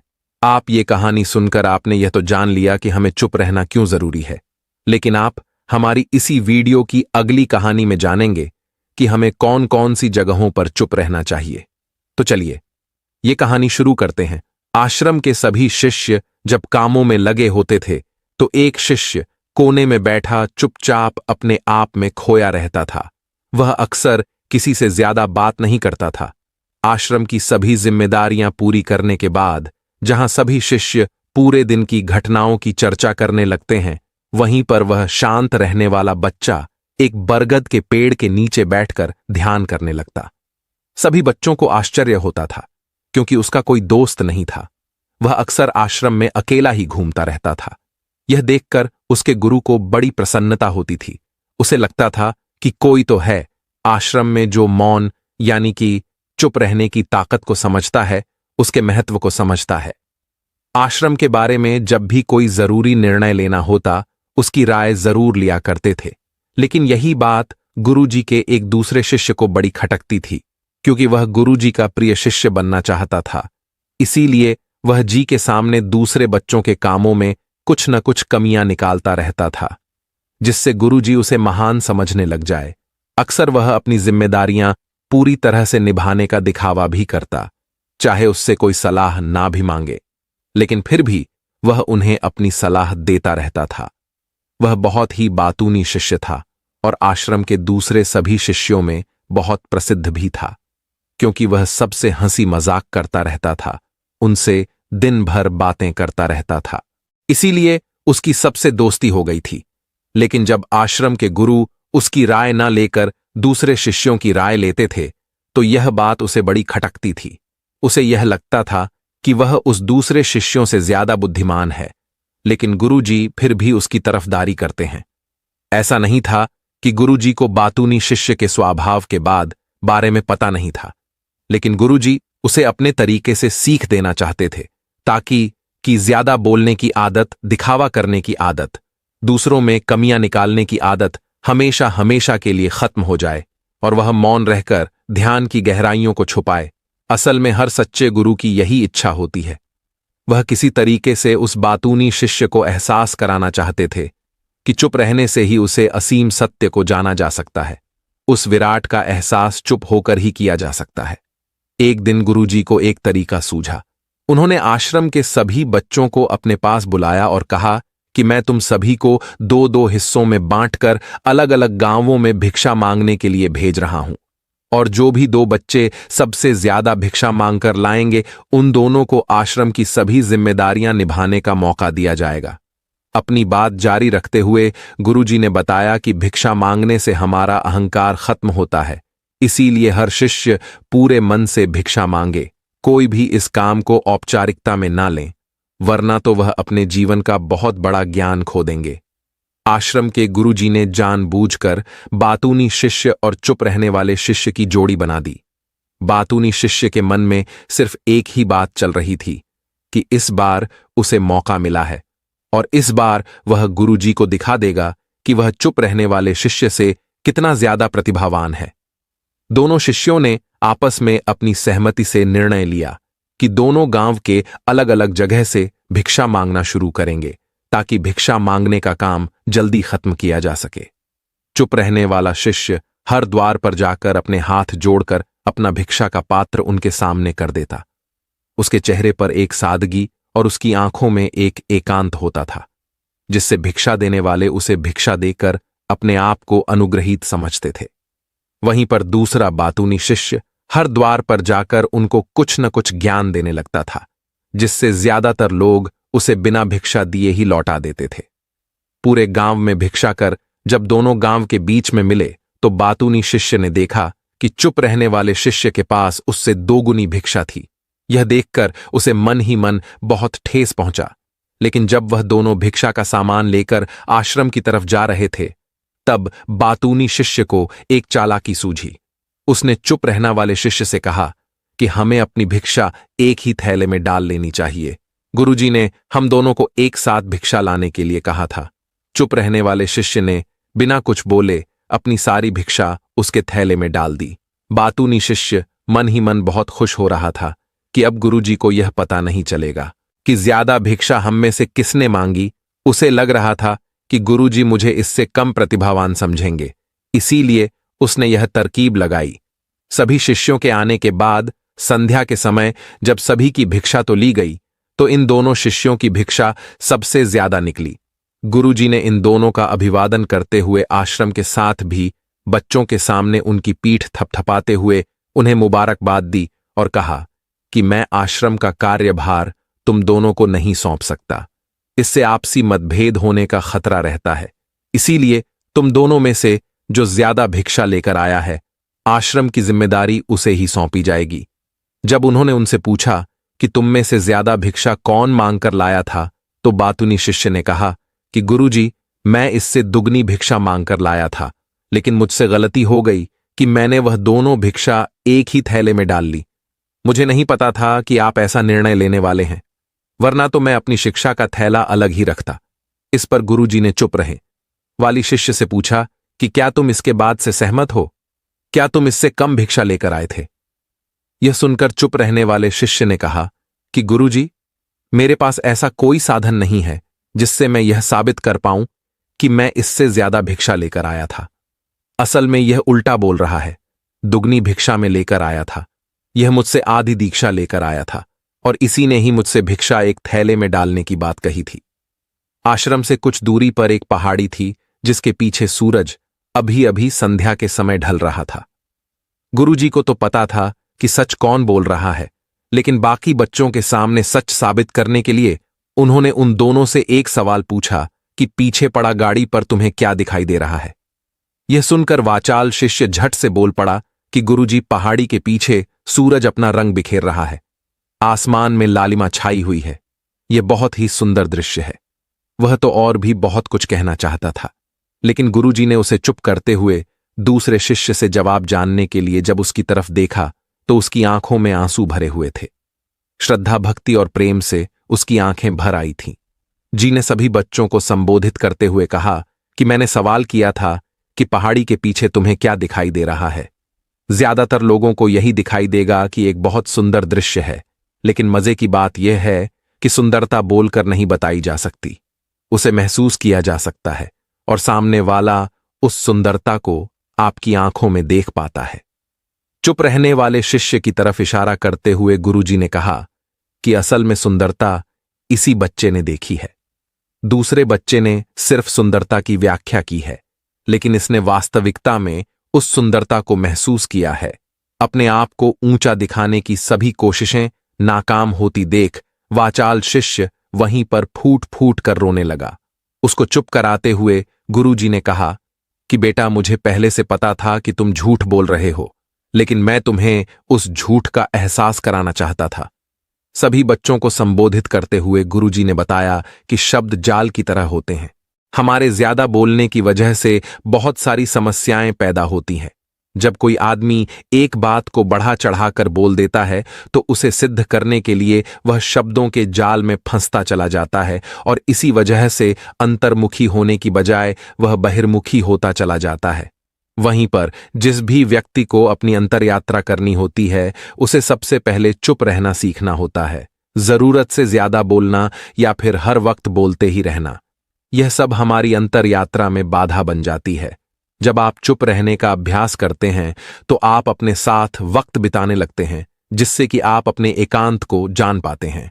और एक बार अगर मन में एकांत स्थापित हो जाए तो आपकी आंखों में, आपके चेहरे पर वह सादगी, वह एकांत, वह स्पष्टता की झलक, सब कुछ सामने नजर आने लगता है। कुछ साबित करने को नहीं रह जाता, कुछ बताने को नहीं रह जाता, सब कुछ आंखों में देखा जा सकता है। चुप रहने वाले शिष्य की तरफ इशारा करते हुए गुरुजी ने कहा कि अभी जो दृश्य है इस बच्चे ने देखा, वह ज्यादा बोलने वाला आदमी कभी नहीं देख पाएगा। वह अपनी बुद्धि से तर्क वितर्क करता रहेगा कि उसे क्या क्या दिखाई दे रहा है, लेकिन उसमें से वह महसूस कुछ भी नहीं कर पाएगा। उसे दिखाई दे जाएंगे पहाड़, सूरज या फिर उसकी लालिमा, लेकिन उस सुंदरता को, उस रात को, उस अद्वैत को वह कभी नहीं देख पाएगा। अगर चुप रहने की कला सीख नहीं है तो तुम्हें सबसे पहले एक बात ध्यान रखनी होगी कि तुम्हें किसी को भी प्रभावित करने की कोशिश नहीं करनी है। ज्यादातर लोग इसी वजह से ज्यादा बोलते हैं, क्योंकि वह दूसरों को प्रभावित करना चाहते हैं, अपने आप को साबित करना चाहते हैं, और उस साबित करने के चक्कर में अब शब्दों के जाल में फंसते चले जाते हैं और धीरे धीरे वहीं उनकी आदत बन जाती है। अगर कोई व्यक्ति दूसरों को प्रभावित करना चाहता है तो वह कितने लोगों को प्रभावित कर पाएगा। उसकी यह भूख बढ़ती जाएगी और वहीं संसार में सभी को कभी भी प्रभावित नहीं कर पाएगा। इसलिए यह समझने की बात होती है कि बहिर्मुखी होने की बजाय हम अंतर्मुखी होकर अपने आप को समझ सकते हैं। अपनी बातों को खत्म करते हुए गुरुजी ने अपना आखिरी संदेश दिया। उन्होंने बताया कि अगर कोई व्यक्ति ज्यादा समय तक चुप नहीं रह सकता तो उसे थोड़े समय से अभ्यास करना चाहिए। निश्चित संकल्प लेकर किसी वृद्ध की भांति दिन में कुछ समय है, या फिर हफ्ते में कुछ समय, या फिर एक दिन चुप रहने का अभ्यास जरूर किया जाना चाहिए। इससे हमारी चुप रहने की आदत धीरे धीरे खुद ब खुद है। चुप रहने की कला सीखने के बाद आपकी बुद्धिमानी और आपकी स्पष्टता दोनों में बहुत ज्यादा फायदा होगा। वास्तविकता में जिसे दर्शन कहते हैं वह मौन रहकर ही किया जा सकता है। इसके बाद सभी बच्चों से कुछ समय चुप रहने का संकल्प लेकर गुरुजी ने अपनी बात खत्म कर दी और सभी बच्चे रात्रि का भोजन करने के लिए एक साथ भोजन कक्ष में पहुंच गए। एक बार किसी राज्य का राजकुमार महात्मा बुद्ध के पास आता है और वह महात्मा बुद्ध से कहता है, आप हमेशा कहते रहते हैं कि ध्यान करो, लेकिन मेरे लिए ध्यान करना तो दूर की बात है। मैं कुछ समय के लिए अपनी आंखें बंद करके शांति से भी नहीं बैठ पाता हूं। मेरा मन इतना बेचैन है कि यह हर समय कुछ ना कुछ सोचता रहता है। मैं जब भी ध्यान करने बैठता हूं तो मेरे अंदर विचारों का तूफान आने लगता है। लोगों के बारे में सोचकर, अपने जीवन की बेटी घटनाओं के बारे में और अपने भविष्य के बारे में, और ऐसी ही न जाने कितने सारे अजीबोगरीब विचार लगातार मेरे मन में आते रहते हैं। मैं इन्हें रोकने की बहुत कोशिश करता हूं, लेकिन जब मैं इन्हें रोकने में असफल हो जाता हूं तो मैं ध्यान को तोड़कर बैठ जाता हूं। इतनी बातें कहने के बाद वह महात्मा बुद्ध की ओर देखता है और कहता है, बुद्ध, आप मेरी इस समस्या का कोई समाधान बताएं। बुद्ध ने कहा, मैं क्या समाधान बता सकता हूं? सोचो, तुम्हारा ही मन है, लेकिन यह तुम्हें कुछ देर तक आंख बंद करके बैठने भी नहीं देता है। कितना आजाद कर रखा है तुमने इसे। राजकुमार ने कहा, बुद्ध, मैंने बहुत सोचा, लेकिन मुझे अपनी इस समस्या का कोई समाधान समझ नहीं मिला, इसलिए मैं आपकी शरण में आया हूं। अब आप ही कोई रास्ता दिखाएं। बुद्ध ने कुछ देर तक राजकुमार के चेहरे की तरफ बड़े ध्यान से देखा और फिर कहा, ठीक है, तुम यह 4 आदतें छोड़ दो और फिर तुम्हारा मन लगने लगेगा। राजकुमार पूरे ध्यान लगाकर बुद्ध की बातें सुनने लगा। बुद्ध ने कहा, तुम और तुम्हारे जैसे ज्यादातर लोग यही गलती कर रहे हैं कि वह दूसरों की मन की बातों को पढ़ने का प्रयास कर रहे हैं कि अच्छा, सामने वाला मेरे बारे में ऐसा सोच रहा है, और यही एक आदत तुम्हें सबसे ज्यादा बेचैन और परेशान कर रही है। ज्यादातर उत्सवों पर लोग दूसरों के मन की बातों को गलत और नकारात्मक तरीके से ही पढ़ते हैं। जैसे कि लोग अक्सर सोचते हैं कि दूसरे लोग उनकी तरक्की से जलते हैं, उसे नीचा दिखाना चाहते हैं, उसे पसंद नहीं करते, उसकी मदद नहीं करना चाहते, और ऐसी ही न जाने कितनी सारी नकारात्मक बातें यह लोग दूसरों के प्रति अपने अंदर बैठा लेते हैं। फिर उनके बारे में ही सोचते रहते हैं, उनसे बदला लेने के तरीके सोचते रहते हैं, उन्हें नीचा दिखाने के मौके ढूंढते रहते हैं, और दूसरों के प्रति यही नकारात्मक सोच इन्हें दुखी करती है, और फिर यह लोग बेचैनी महसूस करते हैं। इसीलिए दूसरे लोग क्या सोच रहे हैं इसका अनुमान लगाना बंद करो। दूसरे लोगों के विचारों को पढ़ने की कोशिश करना बंद करो। अगर पढ़ना ही है तो खुद के विचारों को पढ़ना शुरू करो कि तुम्हारे अंदर क्या चल रहा है। कहीं तुम नकारात्मक सोच, शिकायत या बुराई करने जैसी आदतों के शिकार तो नहीं हो रहे हो। बुद्ध ने कहा, लोगों को असफलता पर हंसना तो लोगों का धर्म है, क्योंकि अगर तुम सफल हो जाते तो यही तो वह लोग हैं जो तुम्हारी तारीफ करते तो सम्मान देते, तुम पर गर्व करते। अपनी सफल होने पर दूसरों से तारीफ की उम्मीद करते हो तो अपनी असफलता पर उनके हंसने से तुम्हें दुखी नहीं होना चाहिए। और समस्या ही यही है कि हम इंसान असफलता को बुरा मानते हैं, जबकि असफल होना सफल होने से भी ज्यादा जरूरी है, क्योंकि बिना असफल हुए सफल इंसान के अंदर घमंड और दूसरों को खुद से छोटा समझने की भावना पैदा करती है, जबकि असफलता हमें विनम्र रहना, धैर्य रखना और लगातार प्रयास करना सिखाएं दी है। इसलिए असफलता को बुरा मत समझो, और अगर तुम्हारे काम में असफल होने की संभावना नहीं है तो इसका अर्थ है कि तुमने अपना लक्ष्य अपनी क्षमताओं से छोटा बनाया है। और अगर लोग तुम पर हंस नहीं रहे, तुम्हें ताने नहीं मार रहे हैं, तुम्हारी बुराई नहीं कर रहे हैं, तो तुम अंदर से मरे हुए हो। तुम अपने मानसिक सीमाओं से बाहर जाकर कुछ नया करने का प्रयास नहीं कर रहे हो, क्योंकि असफल भी वही होता है जो कुछ नया करने का प्रयास करता है। और एक बात हमेशा याद रखना, अगर तुम्हारे अंदर असफल होने का साहस नहीं है तो तुम कभी भी बड़ा लक्ष्य हासिल नहीं कर सकते जो तुम करना चाहते हो। इसलिए असफल होने और लोगों के हंसने से डरना बंद कर दो।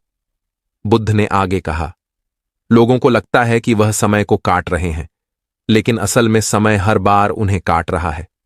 लोगों के द्वारा समय को व्यर्थ के कामों में बर्बाद करने का केवल एक ही कारण है, और वह यह है कि उन्हें लगता है कि उनके पास बहुत समय है, जबकि सच्चाई यह नहीं है, क्योंकि उनसे पहले वाले लोगों को भी यही लगता था कि उनके पास बहुत समय है, लेकिन उन्हें पता नहीं चल पाया कि कब समय बीत गया और उनका बुलावा आ गया, और जब तक उन्हें अपनी गलती का एहसास हुआ तब तक समय उनके हाथ से निकल चुका था। बस पश्चाताप रह गया था कि सारा जीवन व्यर्थ के कामों में बर्बाद कर दिया, और फिर वह चले गए इस दुनिया से बिना खुद को जाने, बिना इस जीवन की सच्चाई को समझे।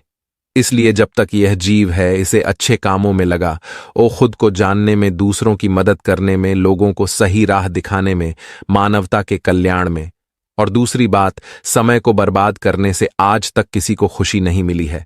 हालांकि समय काटने से तुम्हें क्षणिक खुशी तो महसूस हो सकती है, लेकिन जब तुम्हें होश आया है और तुम देखते हो कि कितना सारा समय बर्बाद किया जा चुका है, तब तुम्हें खुद पर क्रोध आता है और तुम पश्चाताप के भाव से भर जाते हो।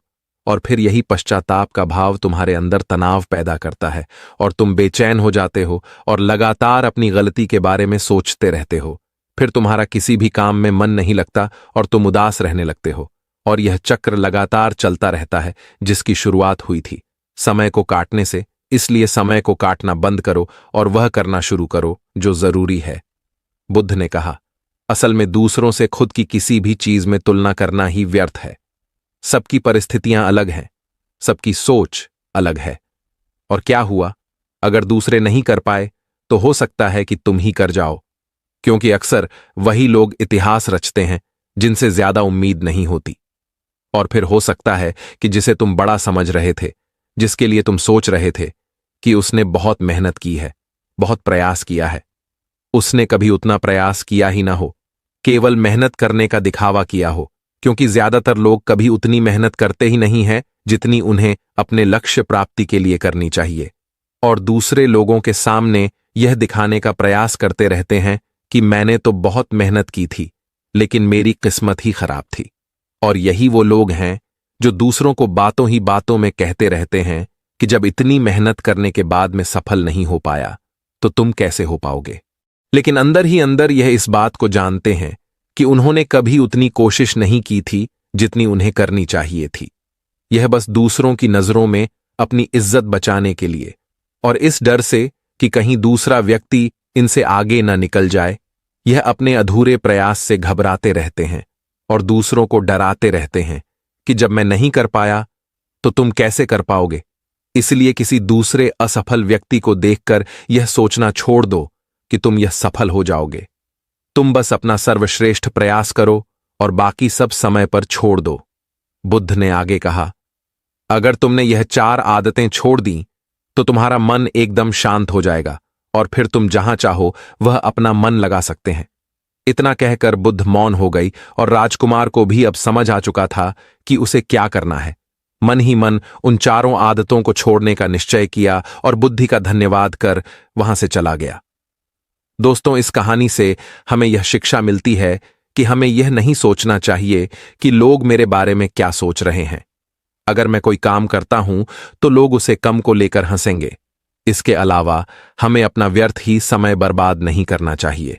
इसके अलावा हमें कभी भी यह नहीं सोचना चाहिए कि अगर किसी व्यक्ति से कोई काम नहीं हो पाया है तो मैं उसे नहीं कर पाऊंगा। अगर दोस्तों आप मेहनत से किसी भी काम को करते हैं तो कोई भी काम छोटा या बड़ा नहीं होता, और एक ना एक दिन सफलता अवश्य मिलती है। हरीश की एक पत्नी थी जो बहुत बोलती थी और वह उसके ज्यादा बोलने से बहुत परेशान था। हरीश को पता चला कि जंगल में एक महात्मा आए हुए हैं। वह अपनी पत्नी को उनके पास लेकर जाता है और कहता है कि मुनिवर, कृपा करके आप इसे समझाइए, यह बहुत बोलती है। मेरे मना करने के बाद भी इसका दिन भर इसका मूल चलता ही रहता है। मैं इसे कितना समझाता हूं कि कम बोलाकर चुप रहना सीख, लेकिन नहीं, और हर बार इसकी वजह से लड़ाई होती है। महात्मा मुस्कुराए और बोले, मैं तुम्हें इस बात को एक कहानी की मदद से समझाता हूं।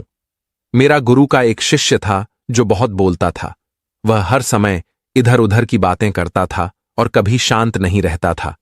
जब वह दान लेने के लिए जाता तो हर घर से एक नई कहानी लेकर आता और आश्रम के दूसरे शिष्यों को सुनाता, और एक शिष्य की दूसरे से बुराई करता, चुगली करता और दूसरों के सामने अच्छा बनने का प्रयास करता और खुद के मुंह से ही खुद की तारीफ करता रहता। और हम हमेशा खुद को गुरु के सामने सबसे बुद्धिमान और उत्तम साबित करने का प्रयास करता। वह खुद को सभी शिष्यों से अलग और श्रेष्ठ मानता था। उसका कहना था कि मैं एक अमीर घर का बालक, अगर मैं चाहता तो एक आरामदायक और सुविधाओं से भरा जीवन जी सकता, लेकिन मैं वह सब छोड़कर यहां आ गया क्योंकि मुझे खोज करना, खुद को जानना है, जीवन को जानना है। एक दिन गुरु ने आश्रम के सभी शिष्यों को बुलाकर कहा, आप सभी को अगले 1 महीने के लिए कोई ना कोई संकल्प लेना होगा। इससे आपकी संकल्प शक्ति मजबूत होगी और आप में आत्मशक्ति का संचार होगा। आप सभी अपने सामर्थ्य के अनुसार कोई भी संकल्प ले सकते हैं, और यदि 1 महीने से पूर्व आप में से जिसका भी संकल्प टूट जाएगा तो वह अपनी पुरानी दिनचर्या में वापस आ सकता है। सभी शिष्यों ने अपनी शक्ति के अनुसार संकल्प लिए और गुरु को अपने अपने संकल्प के बारे में बताकर वहां से चले गए। लेकिन वह शिष्य जो खुद को सबसे अलग दिखाना चाहता था, वह सीधे गुरु की कुटिया में पहुंच गया और बोला, मैं कोई छोटा मोटा संकल्प नहीं लेना चाहता, बल्कि खुद की ही जैसे एक और महान संकल्प लेना चाहता हूं। कृपया आप ही बताएं, मुझे क्या संकल्प लेना चाहिए। उसकी यह बात सुनकर गुरु मुस्कुराए, बोले, क्या तुम मेरे द्वारा दिए गए संकल्प को पूरा कर पाओगे? क्या तुम्हारे लिए उसे पूरा करना संभव होगा? शायद नहीं, वह तुम्हारे लिए संभव नहीं, तुम उसे पूरा नहीं कर पाओगे, इसीलिए तुम खुद ही कोई संकल्प ढूंढो। शिष्य ने कहा, नहीं गुरुदेव, आप जो भी संकल्प मुझे देंगे मैं जरूर उसे पूरा करो। गुरु ने कहा, ठीक है, तो तुम अगले 1 महीने तक चुप रहो, मुंह से एक शब्द भी नहीं निकाला, यही है तुम्हारा संकल्प। शिष्य ने कहा, गुरुदेव, यह भी कोई संकल्प है? यह तो बहुत ही आसान है, आप कोई संकल्प दीजिए जो मेरी योग्यता के बराबर हो। गुरु ने कहा, पहले तो तुम इस संकल्प को तो पूरा करके दिखाओ। शिष्य ने गुरु की बात मान ली और वह उसी समय चुप हो गया और पलटकर कुटिया से बाहर चला गया। उसे चुप रहना बहुत आसान लग रहा था। उसने एक दिन तो जैसे तैसे चुप रहकर काट लिया, लेकिन दूसरे दिन से उसके मन में न बोलने का बोझ बढ़ने लगा, और तीसरे दिन उसे भारीपन महसूस होने लगा, और चौथे दिन उसके अंदर एक अजीब सी चैनी होने लगी, क्योंकि आसपास आश्रम के सभी शिष्य एक दूसरे से बातें कर रहे थे। वह भी अपना पक्ष उनके सामने रखना चाहता था, उनकी बोलती बंद कर देना चाहता था, लेकिन उसका संकल्प उसके आ रहा था। इसीलिए वह पूरे दिन सिर्फ